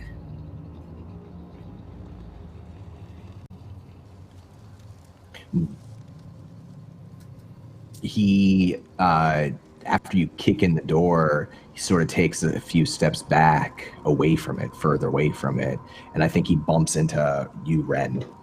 And he kind of puts out a hand to steady himself. And he says, that ain't the same church no more, Gigi. You step back now. It ain't safe. Why? Because you buried a body under the floorboards? No. Like I said, 1 foot in Pretty Marsh Harbor, 1 foot somewhere else. Gigi's going to look to Wren to see what Wren's grasp of this situation is, if Gigi will be kind of re-emboldened by Wren being just, confused and not spooked, or if Wren's really spooked. I think that'll have a knock-on effect with Gigi. Wren is very spooked.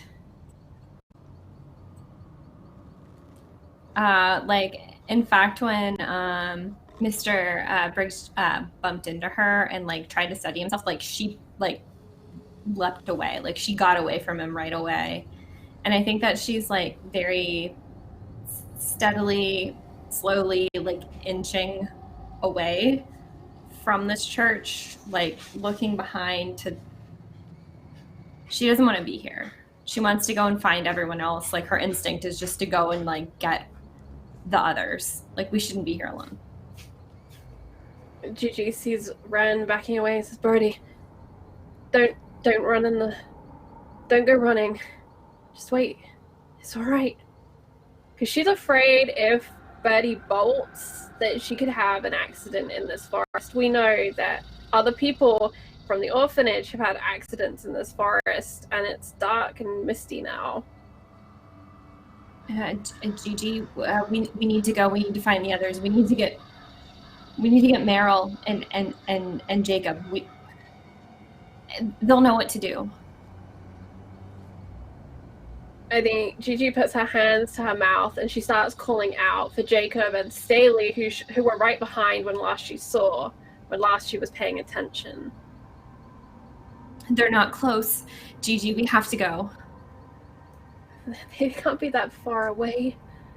Where are we gonna go? I don't know, Gigi, but do you want to stay here? Look inside that door. And Gigi will look back into that mist. There's part that wants to be defiant and just not afraid. Whatever's in there, there's no way it can be as scary as we're being told it is. Roll me a desperate empathy check. Had a feeling. I get to roll a whole 1 dice to do this. 3. You don't see anything besides that red light and the cloying fog, but you do hear something. It's quiet at first, but it starts to pick up. It starts to get a little closer. Some sort of laughter.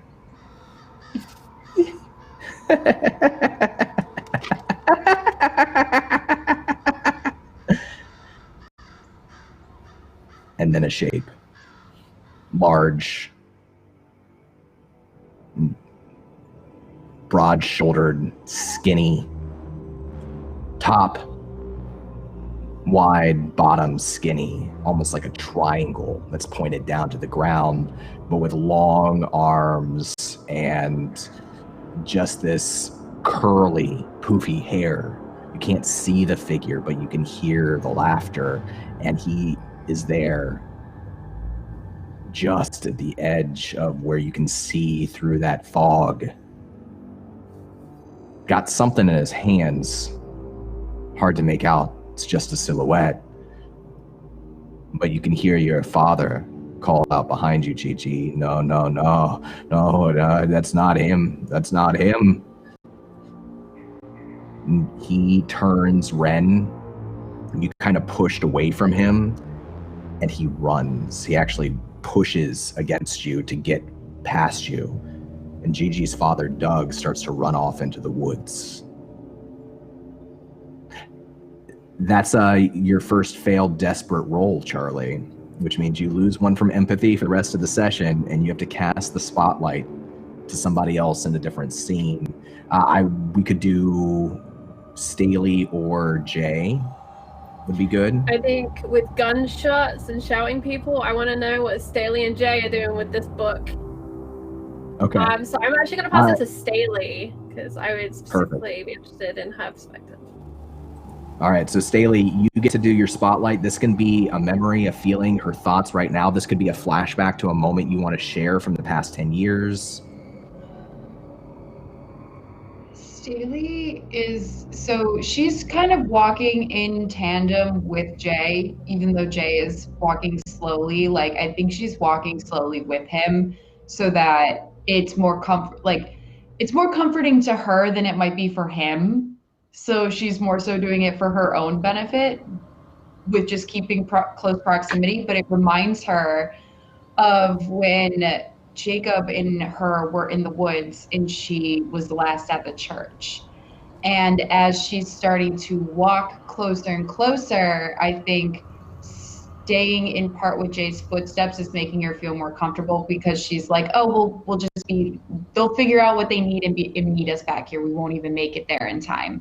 And she's having this kind of like thought process in her head that's a conglomeration of the memory of watching or hearing somebody get their heart ripped out of their chest, and like the craziness that ensued, and the person that lived there before, and everything that happened, and what if it's the same thing now, and trying to put the pieces together of the potential, like, who is this clown that Gigi's dad lives with? Like, do we know him? She's just kind of like going through the motions in her head, and I think she's not even aware of like whatever Jay is doing. I think she's the only proximity in view she's keeping track of is like his feet, and keeping in stride with his feet. But I think she's kind of just like super spaced at this moment, trying to figure out what's really going on and why everybody's all of a sudden like panicking, and like where her focus should be at the moment.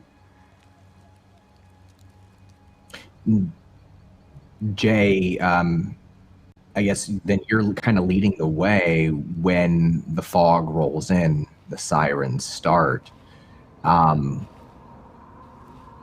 The air gets darker, much darker. It's actually pretty hard to see through the thick of the woods right now. And a couple of moments later, you hear a gunshot from somewhere behind you, back in the direction of the lighthouse, maybe. It's dimmed a lot. This volume kind of swallowed by this sort of siren that goes on for a few seconds all around, and then stops, and then comes back for a few seconds, and then stops. You have the book in your hands. Jay, what do you do? I think when he hears the gunshot, there's a small like twinge of his leg muscle. Just sort of a ghost reaction to a event that happened a decade before. And Jay sort of looks around. I think we should get to that church quickly. It's getting darker, right? Yeah, I kind of noticed that too. Shouldn't be getting dark this early. We should get with everyone as fast as possible. And you heard that gunshot, yes? Did I hear the gunshot? I don't remember if I heard it. I think you both heard it. You're close enough. Yeah, I also thought maybe that wasn't something that I had only heard myself, but I didn't really want to bring any attention. Do you think someone's hurt? Do you think we should hurry? Do you want to stay here and I can go see what's up? I'm not going to stay in the forest. Awkwardly look down. I'm not going to stay in the forest. I can... If you would like to go and check on them, you can. I can make do on my own, but I'm not going to stay here. I remember where the church is. It's not happening. So if you want to go, we go together. If you want to stay, we stay together. There's enough of us off doing our own things. I don't think anybody being by themselves is a good idea. Probably not. Let's go find the church. I think that's closer. All right, well. Check on Gigi and Wren. Yeah. I think, and I think Jay would like to move towards where he remembers the church being. The snow and ice beneath your feet makes less of a sound now, somehow. Perhaps because it's swallowed up partly by that siren sound, but it just feels different.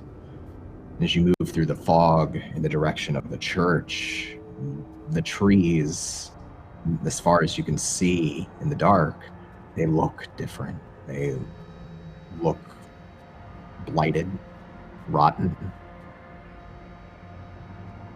You can see a crimson light through the tree line up ahead. Staley, it reminds you of another time at the church.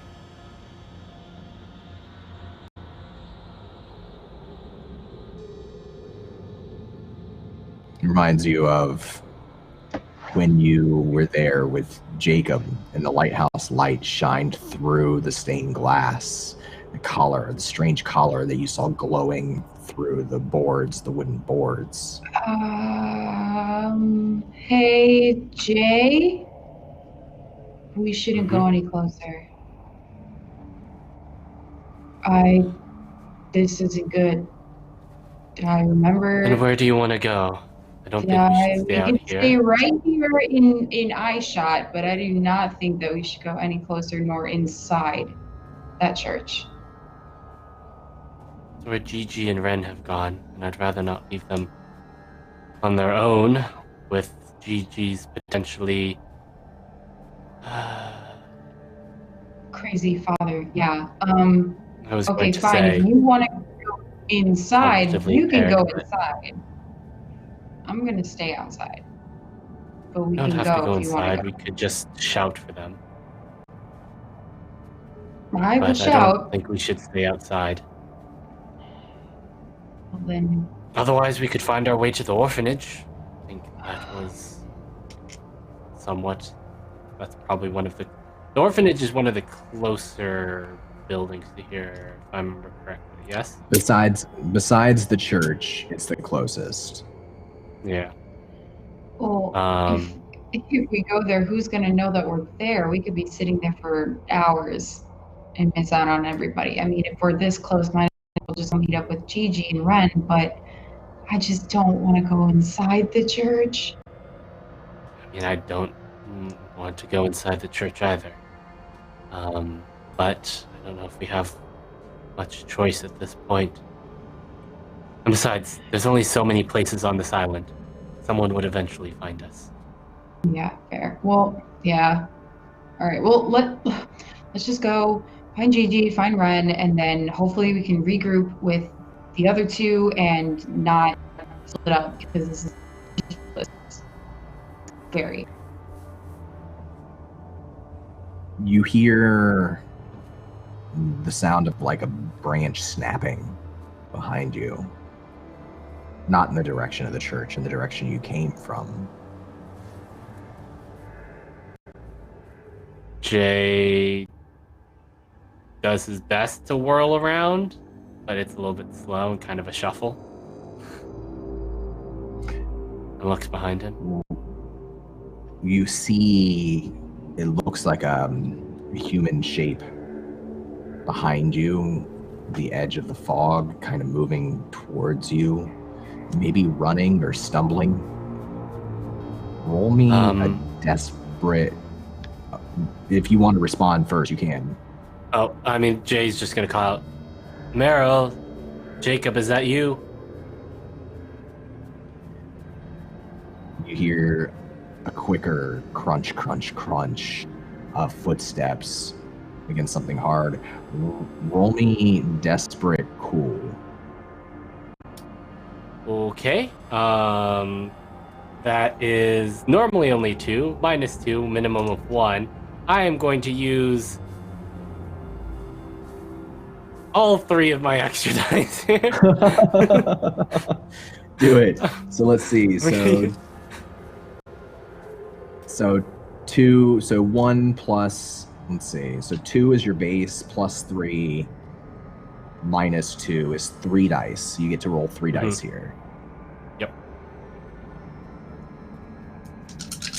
You're looking for a 5 or above on one of them. It's like a 50-50. That's a 5. That is a 5. You get to name one thing that is true as the shape is coming towards you through the fog. Okay, let's see. I think this is not Jacob or Merrill. I don't know how they've changed, but I think this is where did I put our session 0 notes? This is the at the time the new fire chief. What's her name? Hart. Hart? Yeah, something Hart. Was it Naomi Hart? Let me pull this up. Yeah, Naomi Hart. Fire chief from Portland. Yes. Portland. The perfect Hallmark movie name and situation. Right. Okay. Yeah, I think this is... Oh yeah, did you have anything else you wanted to add to that? Or just that it's her? I think yeah, this is her. What she looks like, what's her situation, I'm gonna leave up to you. Naomi Hart looks 10 years older than the last time you saw her, and she was she was a physically fit, like very athletic kind of woman who would go regularly on hikes. Younger now, she looks like she's aged more than 10 years, and her hair is tied up into a tight knot that's pushed to the back of her head, with strands hanging from her side messily. And her clothes, which are, it's like she's got like an over jacket, like a volunteer firefighter over jacket, with like leotard underneath and snow boots. And she's got in her arm a shotgun, and strapped to her back she has a fire axe. And she goes stumbling through the fog, looking back over her shoulder, and she almost slams right into you. She stops, and she squints at the two of you.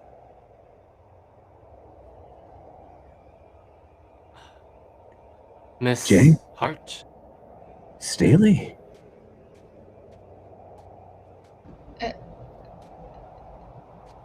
What are you doing here? I'm running. Follow me. And she pushes past you and starts continuing to run northward towards the church, in the direction of the church. Do you immediately follow? Do you do anything else? Do you look behind her? Nope. I'm gonna follow. Jay's gonna do his best to follow as well, and sort of, make do. He's got a bit of a strange gait, but he's learned to try, like, do a semi sort of jog with his knee brace, and we'll follow after. Jay, you're used to using the brace, and it's a magnificent piece of equipment that you have, but the snow, the ice, the packedness, the darkness, it's all working against you, the closeness and the overgrown nature of these woods. And for a moment, as you're running to follow, your leg gets caught between two gnarled branches. And as you kind of look down at it to pull it out, you can see that it's almost like they're bleeding, or like something's coming out of them. There's something viscous, something liquid. Roll me desperate grit, because once again, as you're struggling with your leg, you hear crunch, crunch, crunch from behind you. Okay, well, normally grit is 3. That's gonna be 1 dice right now, and I've got no extra. So, oh, that's a 6. You get to name a truth. Oh my god. Okay.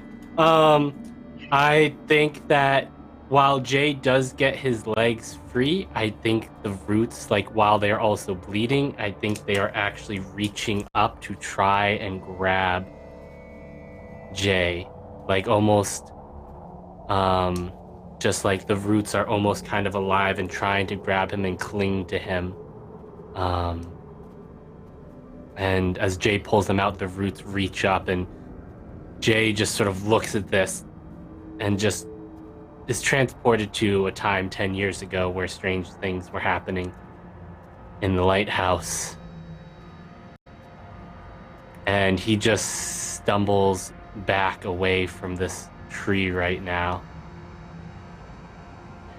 I think maybe he falls down, and is like just sort of crawling backwards away from this tree. And it seems like the branches are reaching up at you, grasping at you as you fall down, and the others run ahead towards that crimson light, kind of not too far, maybe 100 yards or so away. And then you see, it's not just that the roots are moving, it's that something is pushing them up. And you see hands begin to push up from the ice, from the snow. They're just skeletons with pieces of meat still attached to the bone, frozen to the bone, pushing up. Something, a forearm pushing up, and then you hear that crunch, crunch, crunch behind you. Staley? Was that your first? Staley? Yeah, Was that your first failed desperate roll? Oh no! So I succeeded that. I just. Oh, you succeeded that. You Yeah. I did succeed. You just made it so bad for yourself. Oh well, I mean, I got my leg Which I out love. before things other things It could've grabbed been me. worse. I just decided to add a little extra bit, like just thinking about how Jae would react and him having a bit of a bum leg. I don't think he'd be particularly, but he did get his legs out of like the sort of like the entrapment. Okay. Yeah, the entrapment, and it was just sort of like pushing back right now, and he's called Staley. Yeah.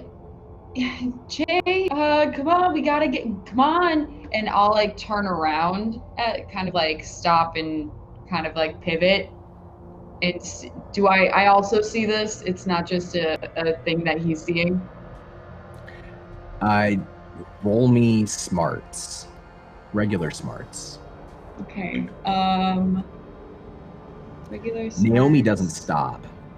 Naomi keeps running. She looks back over her shoulder halfway at you, and then she pushes forward towards that light. I got a 2 and a 1.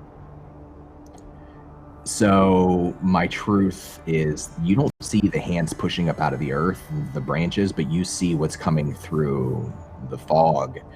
It's a mannequin, completely nude except for it's wearing a bonnet, an old-timey bonnet, and it's moving with jerking motions, arms jerking, legs jerking, crunch, crunch, crunch towards Jae, whose back is turned to it, and it's got a knife in one of its hands. Staley, I need help. I'm going to scream at the top of my lungs for Naomi. Naomi! And I'm going to literally go and run towards Jae and try to pull Jae out of whatever situation he's in and get him as clear as we can be to keep running from this thing. All right, let's call this desperate quickness.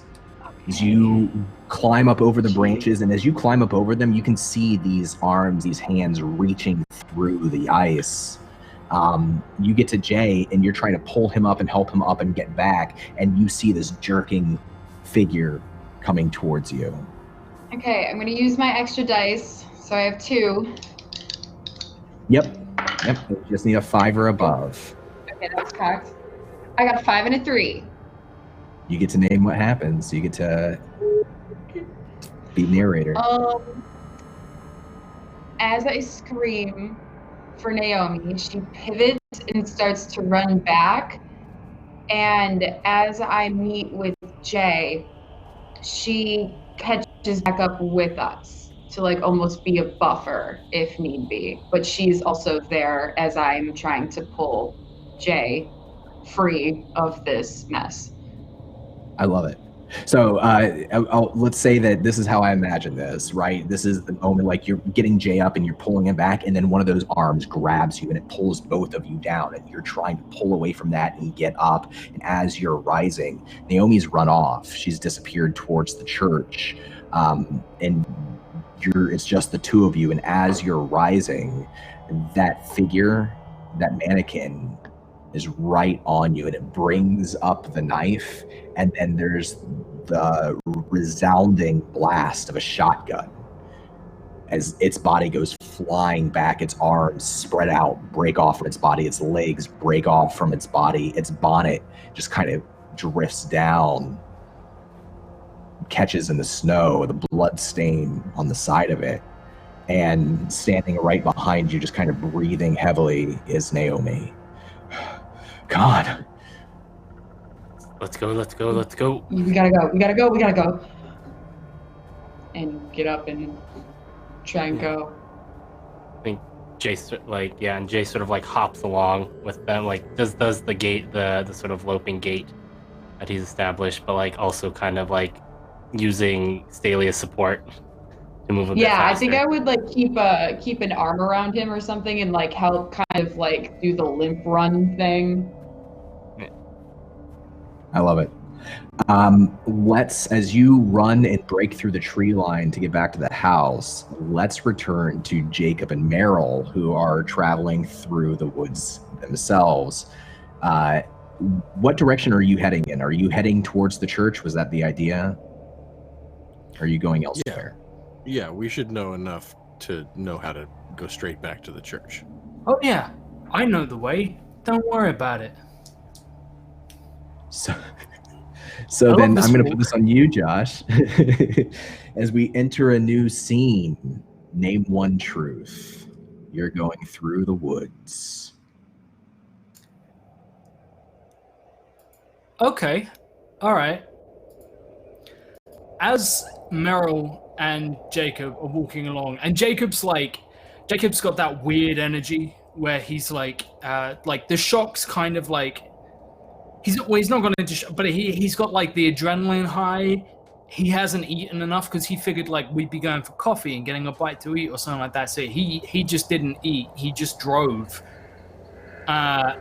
So he's drinking on an empty stomach. He hasn't had a hard drink like this in a while. So he's a little all over the place, and he's got this still hot, smoking gun in his hand. Certainly that how cold it is around, there's still like this trail of steam coming off the gun. And he's walking along next to Merrill, and Merrill has never looked so normal, because nothing looks normal here anymore.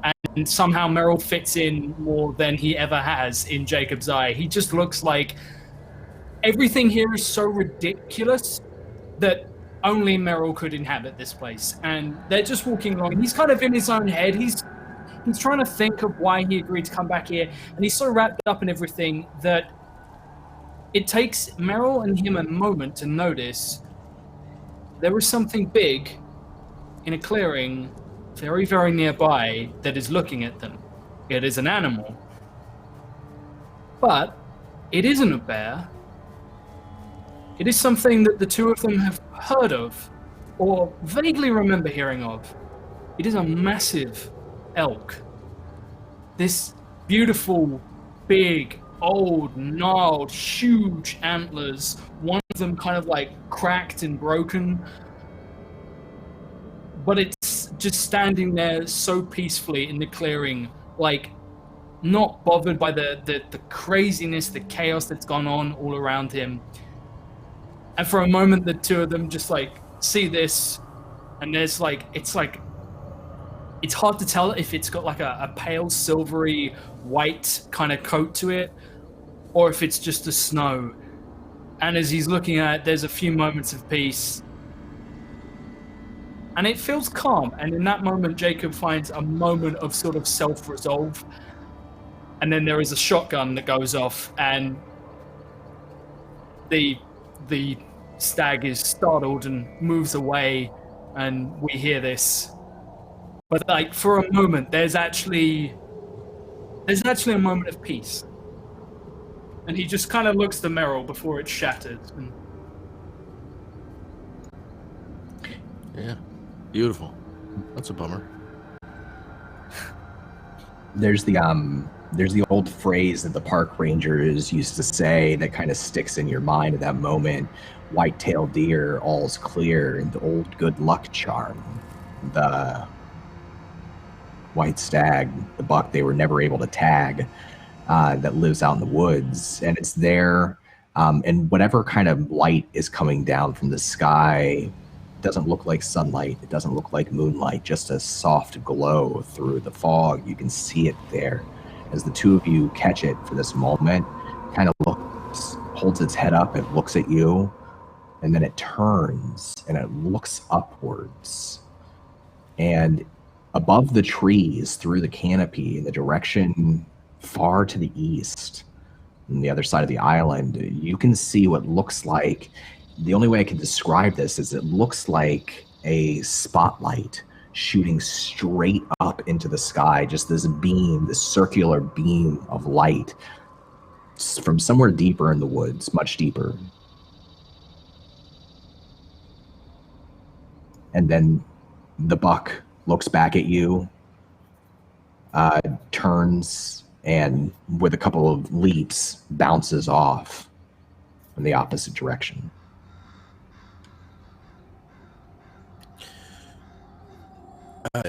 The light is in what relation to where we're headed, where we know the church is? Well, the church is to the east, but this definitely looks like it's further away. In the same direction? In the same direction. Okay. There's only two things that could be. Really? Is there a movie? Looks like a movie premiere's going on over there. It's weird. They put a spotlight. Is it a lighthouse? There's not a lighthouse over there. They don't See go for up. the lumber yard. Oh yeah, maybe they have a spot. Or it could be the church. We shut the lumberyard down years ago. I don't know what the hell that is. But it's dark, and everybody's at the church. And I'm feeling saucy, but I don't know that I'm feeling that saucy. Are you genuinely getting afraid at this point? Am I genuinely afraid of, no. I mean, you shot Bear in the face about 10 minutes ago, so, like, I'm just struggling to fathom the concept that you can, like, someone has explained the concept of fear to you at some point. That's good. People have explained the concept of fear to me, Jacob, and I've had to explain the concept of fear to other people multiple times. It's not an issue of being afraid of going into the woods so much as one of inconvenience. I'm carrying a 35-pound duffel. You're carrying my backpack. It's probably good that we don't carry them for a long time. We need to go somewhere and set up and find everybody. And just because some weirdo turned on a light at the old mill, I don't feel like walking down there. We're going to go to this weird old church and find out why the hell Gigi walked off, and we're probably going to pass the night. And I've got enough to do that. Do you want a honey bun? Are you hungry? I haven't had a honey bun. Yes. You know what? I got you too. I got you too. Hold on.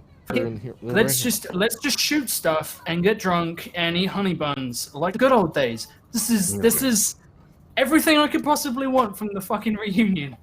Oh Christ! I'm gonna have two. Do you have two? You shoot a flask and you're Hunter Thompson all of a sudden. Just eat a honey bun and relax. Hunter Thompson says that I've missed you. I have genuinely missed you. Shoot shit and blow shit up in the middle of the night in the middle of the woods. Listen, you're talking my language, but you know. You have a false bottom in your trunk covering guns. Don't talk to me about I don't even have tire iron apparently in the bottom of my trunk. Like, this is the difference in levels of preparedness. And you know what? In any other situation, I'd think you were a complete wackadoodle, but bollocks to that. Here, and he tries to cheers you with a honey bun. I have no idea what a honey bun is in real life, so I cheers you with, I guess it's a pastry, I think, and I just smush it against yours. Me and Charlie just like, whatever the fuck a honey bun is, and I drink it, or eat it, or ingest it somehow into my body. It's a very sticky, cheap Danish that you can get either frosted or unfrosted, and it's all sugar. And, you know, it's just awful for you. But they're great. Give me a frosted one. Give me a frosted one. Oh my god, look at him, he's a champion. I've switched to the unfrosted, but I got us both. Living dangerously now, Merrill. You're a beast. You're an absolute beast. Okay, so church that way. Oh, church that way. And, you know, we only leave footprints and take only pictures, so give me your trash. Have you been walking while having this conversation? Yeah, I body languaged him out of like fucking standing there where we saw the elk, and I'm like walking like, do you want a honey bun? Come on, let's get moving. We'll say at this point, then, like you got the honey bun you want, and as you're about to take a bite, you see on the ground the scattered remains of a mannequin. Maybe the same mannequin you saw before, but like the skin, the plastic is charred from whatever happened to this thing that forced it into pieces. And there's an arm over here and a leg over there, and the head is fallen and kind of rested just slightly cocked to the side on top of an old gnarled tree trunk. I looked down at it. It was carrying something last time I saw it. It was carrying a blue blanket that was swaddled in its arms. I don't see that on the ground around it anywhere. You do not.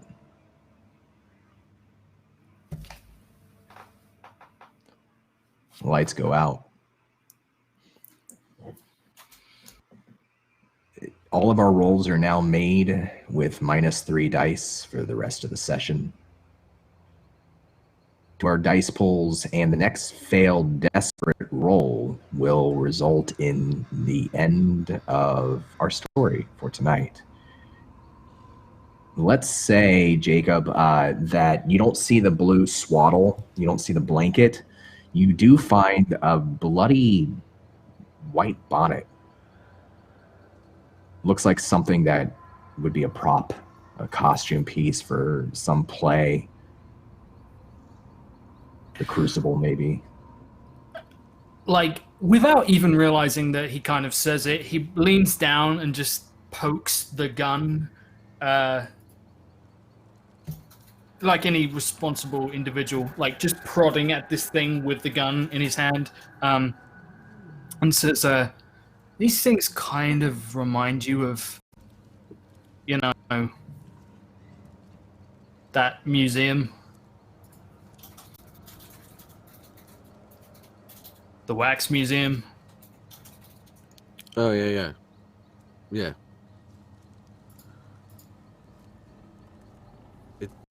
I don't know. You know, one time I found a dentist chair out in the woods, and I dragged it back. Then I broke it. There's a lot of weird shit out here. We're moving that way. Okay, yeah, no, like, What? we'll start walking with you. Just why did you? Why?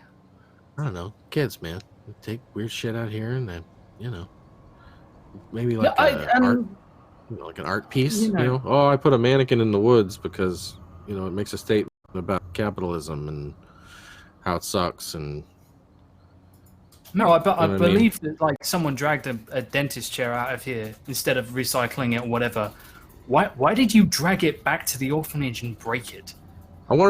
I didn't break it on purpose. I leaned back in it so much that I snapped the steel at like the 90-degree angle, like where you put your back. I took it home because I wanted to sit in it. Those dentists are badass. You pump them with the foot, and they go up and down. They're heavy. I shouldn't have to explain this. The appeal of having a dentist chair in your house. You realize we lived with a dentist. He wasn't even a dentist. Like, you realize how my fucking... God. Yeah, like... Dentist. You know, I never thought of that. I forget that he even did that. See, there's a lot coming back to me over the last few hours. That's why I, don't want to hang out here. I'd like to get to some sort of shelter and find everybody, because I got to I got to kind of pick everybody's brain. There's a lot. I remember leaving, but I don't remember. Hold on. You know what I mean? Yeah, I do. But, like, I didn't realize that was... You don't remember either? When we were here, birthday, and then, we had some disagreements, and we had a home invasion, and there was some gunplay, and obviously, then you got frustrated with me, and I remember that. It was a little more than just like, me getting frustrated with you. There was a little more to it like that. It wasn't like we had like an argument, you stole a cigarette off me. Like, there was more to it. I'm not the guy who just like pulls guns on individuals and stuff. That's not me, okay?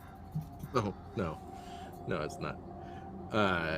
No, it was a rare occurrence, and that's why it sticks out in my mind. But just sort of the circumstance around it, I remember weird stuff. Like I remember seeing I saw a giant crab. You know what I mean? Like I think I saw a giant crab, but it's like that. Obviously I didn't see a giant crab, but it's like, I kind of feel like I saw a giant crab, and like I'll be brushing my teeth, and I'll be like, I saw a giant crab one time. You're like, no, you didn't. You didn't see a giant crab. But then, like, you know how you're kind of sure about something? Like, I know I left my keys there. I don't know why my keys aren't there, but I swear to God, I put them right there. You know what I mean? Yeah. It's that same feeling, right? I remember the lighthouse. I remember Jae having, like, a breakdown, like, full-on lost it. And then... Did he? I don't really... Yeah, he went off the fucking deep end. Like... I don't know what was going on. Obviously, something underlying there, and I mean, he's always been like a little off kilter, but like, shit, he almost got people hurt. Like, and look, I know, me and you are hardly exactly the one to judge because of shit that happened that day. But like, you really remember? After You pointed a gun at me. And then we argued with each other, and then I remember, I think I fell, and then there was water, like a lot of water, and someone was trying to kill somebody else, and I shot somebody, and then I swear to God, I saw a giant crab. I swear to God, it's so fucking weird. I have this weird memory. Maybe I saw a crab, and then, I don't know. I've blacked out before. I've had periods of lost time. It's something I talk about. I'm not, I don't shy away from this conversation, It's during this section of him remembering and talking to you about it that you see up ahead through the tree line. You can just make out the shape of the church and a red glow coming from inside of it, one that looks very familiar to you.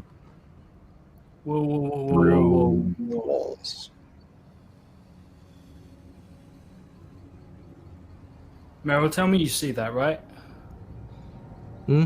What? The glowing building up ahead? And then he like turns and focuses on it. It's hard to see any details. You can just make out like that there is a building and that there's a red light emanating from through its walls, through holes in its walls. Oh man. Yeah, I'm starting to remember some shit from Maybe it's like a brothel or something. it's a church. It's not exactly what I call a brothel. Is that the church? That's not the church. Is it the church? I don't know that it's much of a church. Is your gun loaded? Oh yeah. Yeah, just hanging out for a second. I don't like to rush them. I like to look at it. Okay. You ready to have some fun? Merrill, our friends might be in there. And I don't know if I can walk back in there.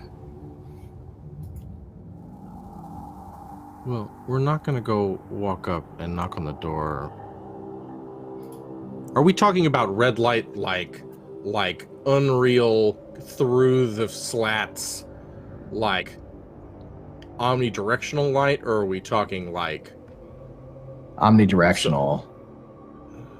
Like Halloween display red light coming through the wooden boards. Okay, yeah, no, it changes the whole thing. I just like look at you and I'm like, look, man, if our friends are in there, what are they doing there? Setting up lights. It's weird. Here's how this is gonna work. I'm gonna take the front, you're gonna go around back. And you just hold tight and listen. Nope. I'm going to the front. You can go around back. There's stained glass windows there. You can fucking deal with that. And I will start walking. I'll take a few steps, stop, drain his hip flask, forget that it actually belongs to him, just drop it on the floor, and I'm gonna belch slightly and walk up towards the door.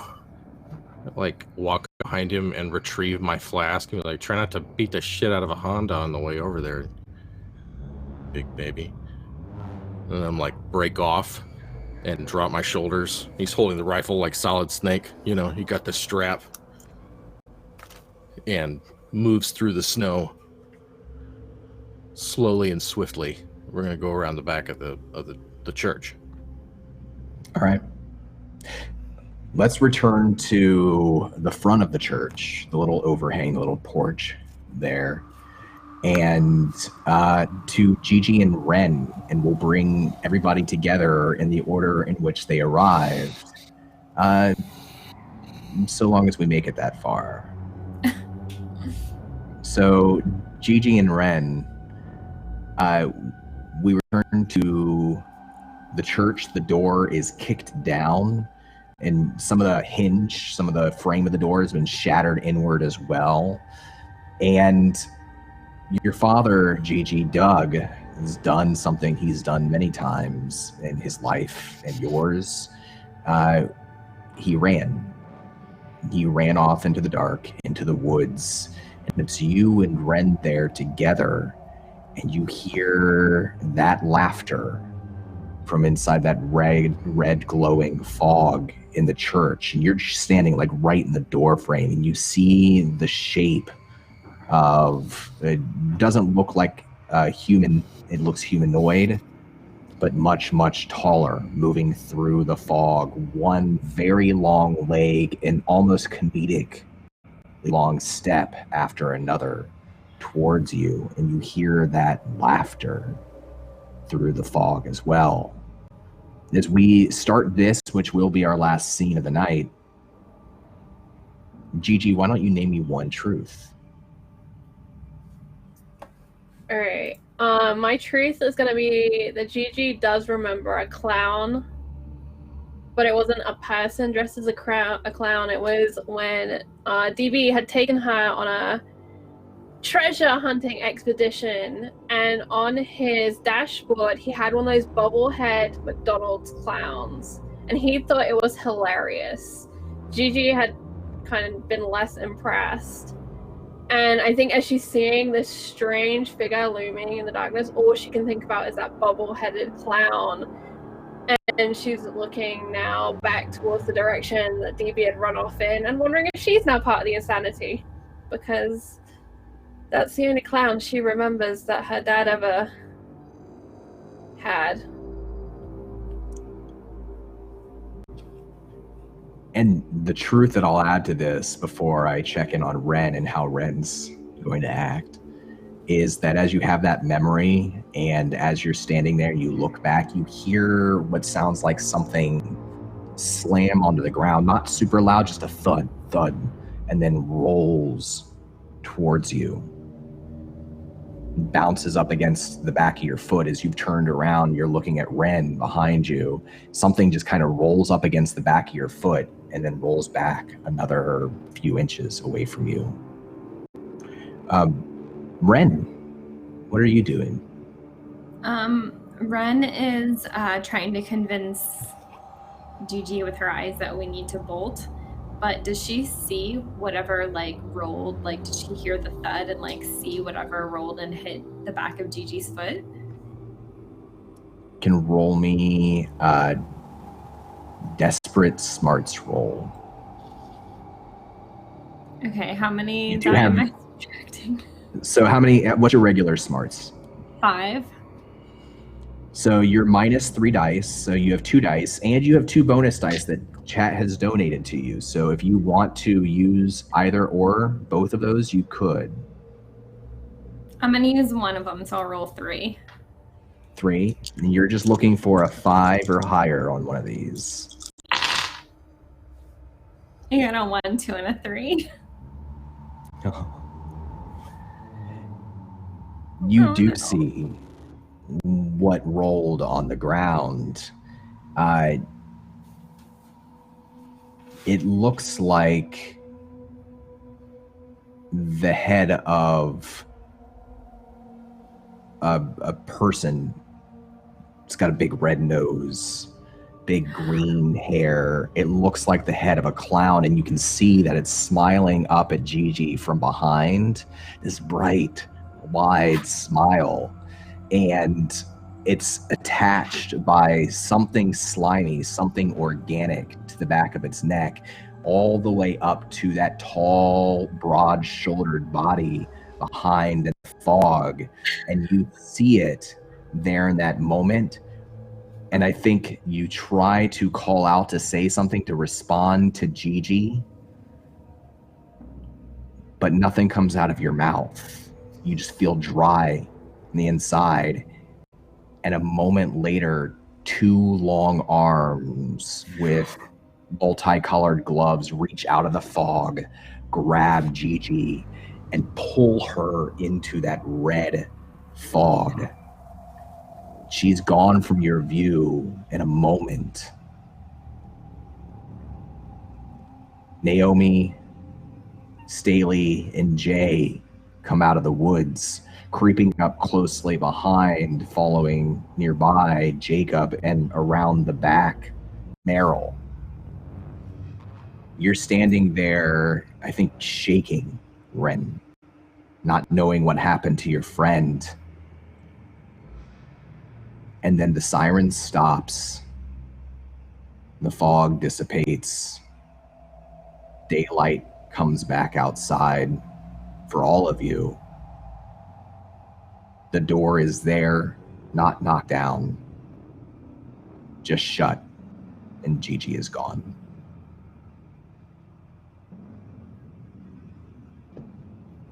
And that's where we'll end our story tonight. Oh, I'm so sorry. Oh my god. Yay. Oh, you kind of need me to end the show. Oh, my bad. All right. Oh my Fine. god. Charlie reappears from the mists. What a killer episode. I'm so excited to be back for our mid-season break. Seawall will be running into what we're calling a new mini-season that begins in May. We hope you'll be there to see all of our new shows because before Seawall in the new season, we'll have a Masks campaign that I'm very excited about. We had our Star Trek finale today. And for the next 2 Fridays, we have some awesome one-shots that I'm looking forward to very much. We're going to start with Zweihander Dark Astral next week, and then the week after that, we've got the Spy Game 5e. So Fridays are going to continue to be packed with fun. Let's go around, find out everyone's favorite moment of today, what they're looking forward to next time, and where we can find them on the internet. Let's begin with the wonderful Ray, now that she is back in focus in that top corner. Yeah, it only took until the end moment, but I'm back in focus, baby. Hi. Hey, I'm Ray. I'm with a brick. You can find me everywhere on the internet by that. Yeah, my favorite part of the session today, definitely the white stag moment with Jacob. That was a sweet moment, a really long callback to like all of our session 0 shenanigans that we had together, and it was great. It was just a very calming moment, like the eye of the storm almost. It was like, I just imagined it being very serene in the midst of chaos, and I like that kind of like play on everything. So that was really interesting. But yeah, we'll be back next week. Yay!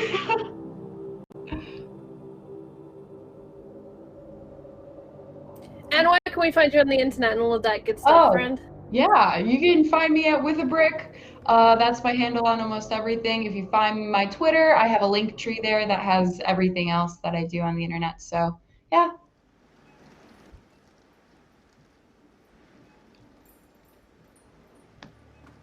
I got it, fam. I noticed. It's all right, I'm here. Let's drop on down to my very good friend, who I love very dearly, even though we argued all day today, Josh. Hey, Charlie. God, that was an episode. It's hard to pick like a favorite moment from Honey Buns and laughter to Staley giving Jae his book back. Like, there's so many great moments, but honestly, for me, I think my favorite moment was the moment where, like, for me, Jacob realized that Merrill makes perfect sense on this island. Like, no one else. And I think it was also a really warming moment for me, because as I was in the scene, I realized that if something terrible ever happens, if I'm ever haunted or there's a zombie apocalypse or anything like that, I'm gonna go find Trav. Because Trav is just so chill, just so prepared, everything's in his stride, and also, like, he's gonna look good doing it. Like, he took his sunglasses off before he killed that bear. What the fuck? I was gonna die, but he was like, I ain't dying without... And I'm like, oh my god, this is the greatest. I think you might be my hero, man. As for me, you can find me at roleplayers_TV everywhere on the internet, where I will be announcing some things very, very soon. I've got an up-and-coming show, which I'm very excited for, which I will be announcing hopefully within the next fortnight. And we'll be streaming soon on Roleplayers Twitch TV channel. Other than that, you can find me over on Tales from the Grim on Wednesdays, for Witcher Wednesdays, where I play Aris of Gesso, who's much better at hacking his way through monsters and stuff, because he's a fucking Witcher, and I am a 27-year-old insurance guy who shouldn't be on this island, should never have come back. Thanks for the reunion party, Charlie. Back to you. And there goes my hero. He's ordinary. But someone who is extraordinary. The wonderful Lydia, saving lives in real life and getting nightmared in fiction. How are you doing, friend? Oh boy, I'm so sorry about what has happened at the end of this game. I'm so nervous and upset and scared for next week. I can't wait, though. I missed everyone. I missed you guys so much. We spent too much time not playing, and I'm so happy to be back.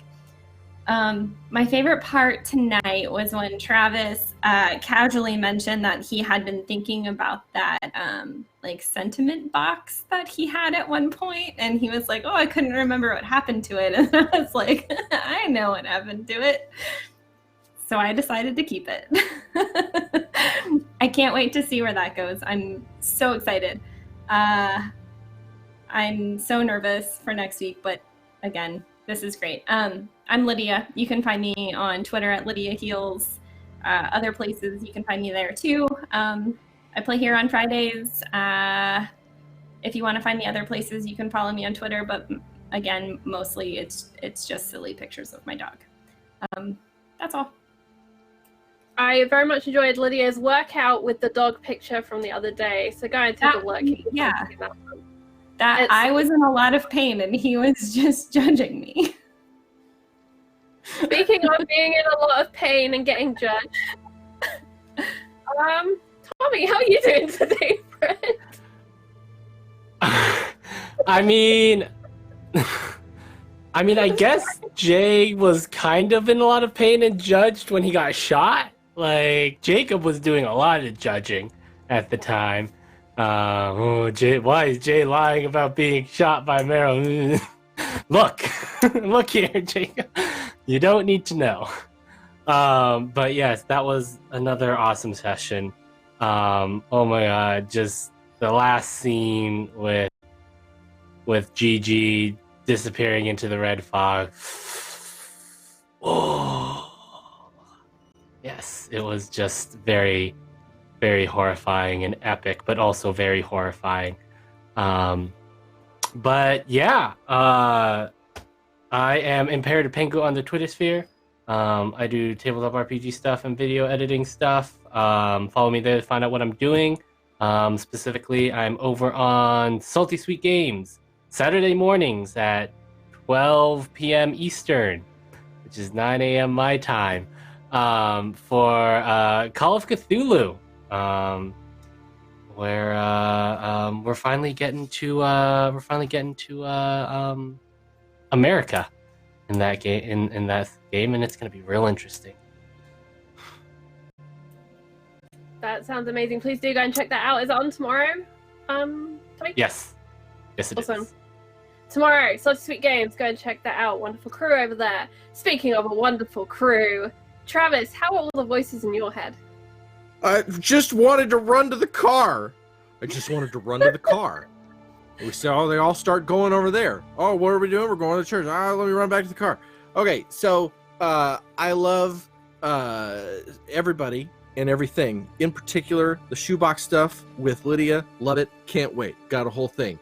But this were shades of the Pine Barrens episode of The Sopranos, where it's like the two fools in the woods kind of a thing. And I loved the bear showing up. And I love this dynamic where it's like he doesn't think of Jacob as any kind of threat, and so is kind of vulnerable around him. And I was like, am I pitching this too high? Is he playing it too high? Because Merrill's supposed to be kind of a little oh shit. But I love that they both have this kind of vulnerability, and it made for a great like thing between them. And I've got more to do, and I just had a great time. Also, Dawn is creepy, and I missed the whole thing with Gigi, so I'm looking forward for Merrill to catch up to the plot, because I just wanted to run to the car. Anyway, I'm producer Trav, and I produce WebDM, which you should watch. And on tomorrow night on Lindy's channel, Laugh Live Lindy, dear friend of Encounter Roleplay, I'm gonna play aliens, and they're in some shit, man. And this is the big travel episode, so we're gonna go. It's gonna be great. So you gotta check it out tomorrow night around 7, and then I play D&D on Lindy's channel on Monday and Tuesday nights. And you gotta check it out because they're awesome. And I just love this game and all these people, and I feel really lucky to be a part of it. And thank you, Charlie, for this opportunity. And Don, you're running a hell of a game, and you freaked me out. And I just wanted to run to the car, did not want to fucking fight a bear, but it turned out pretty fucking sweet. And I still want Jay to shake me down. We got to catch up and have the monsters settle down for a minute, so that we could get some of this. We got some plot seeds, man. We got some long game plot seeds going. Anyway, I'll shut up. I appreciate you. I can't wait for next week. Bye. And let's go on up to the devil himself, Jonathan Fry. Now, with the weather. It's looking good. It's not in Ohio. I miss this game so much, and I had a lot of fun. What I love the most, if I had to, like, I can't pick like one moment, but what I really love about it is like everybody's got these really cool relationships with each other. It's very grounded and real. It's funny and it's sweet, and sometimes it's vulnerable, and that's all juxtaposed with just, sometimes subtle and sometimes over the top horror. And I love that. That's one of my favorite things in the world. I love that about movies, and I love that we have it in this game with this group of people. Everybody here is a lot of fun to play with, and I'm looking forward to what happens next. I think we'll do 2020 again next week. And we'll have a moment for everybody to sit down and figure out, share information, and we'll find out what happened to Gigi at some point. So I'm looking forward to that. I'm also looking forward, we will return to 2010. I don't want to keep that a secret from anybody. Like, we will get to go back and see what happened then after the lighthouse, and we'll kind of bounce back and forth. And it's going to be a fun experiment. And that's kind of how I'm looking at this game, is a fun experiment, and with great storytellers and friends. I feel very lucky to be able to do it. You can find me online on Twitter, Jonathan Fry, where I'll post about anything that I'm up to. I just was part of a team. We released a book for Mage Hand Press that's going to benefit people who need food right now with what's going on in the pandemic in the world. So if you go over to my Twitter, you can check that out. And I run on Tuesday nights, Rise of the Veiled Alliance, a Dark Sun D&D campaign over on LFM_network. That's my 8 p.m. Eastern Standard Time ongoing D&D campaign right now. And next week, I'm back on Thursdays with our Game of Thrones campaign, which Charlie is also in, which we love, After the Fire, over on Follow Black Cats on Twitch, where I play a faceless man. And I think there's a couple episodes left this season. So if I have anything I'm going to try to do, any like final dramatic things I'm going to try to pull off in our campaign, I've got like two episodes left to try it. And so does everybody else. So it's guaranteed to be good for the next couple of weeks. So check that out. But that's it. I'm just lucky to be here. Happy to hang out with y'all. And I cannot wait again for next week. Please, friends, if you watch tonight, if you have any thoughts about the episode or about the game, you have any questions, check out our Discord. Ask us, tag me, hit me up on social media, whatever. I love talking about games and talking about stories. So thank you one more time. Thank you all so much. And if you are on YouTube and you're watching right now and you've made it this far, please put in your comment, I saw the crab claw. And then I will know that you made it this far. And also, if we get, I'm going to say 20 comments of crab claw, I am going to see about getting us an emote, because we need a crab emote. We need tentacles, we need crabs. It's going to be spooky. Seawall needs an emote. I've decided. I get to decide a lot of things around here on Encounter Roleplay because I'm the Twitch director.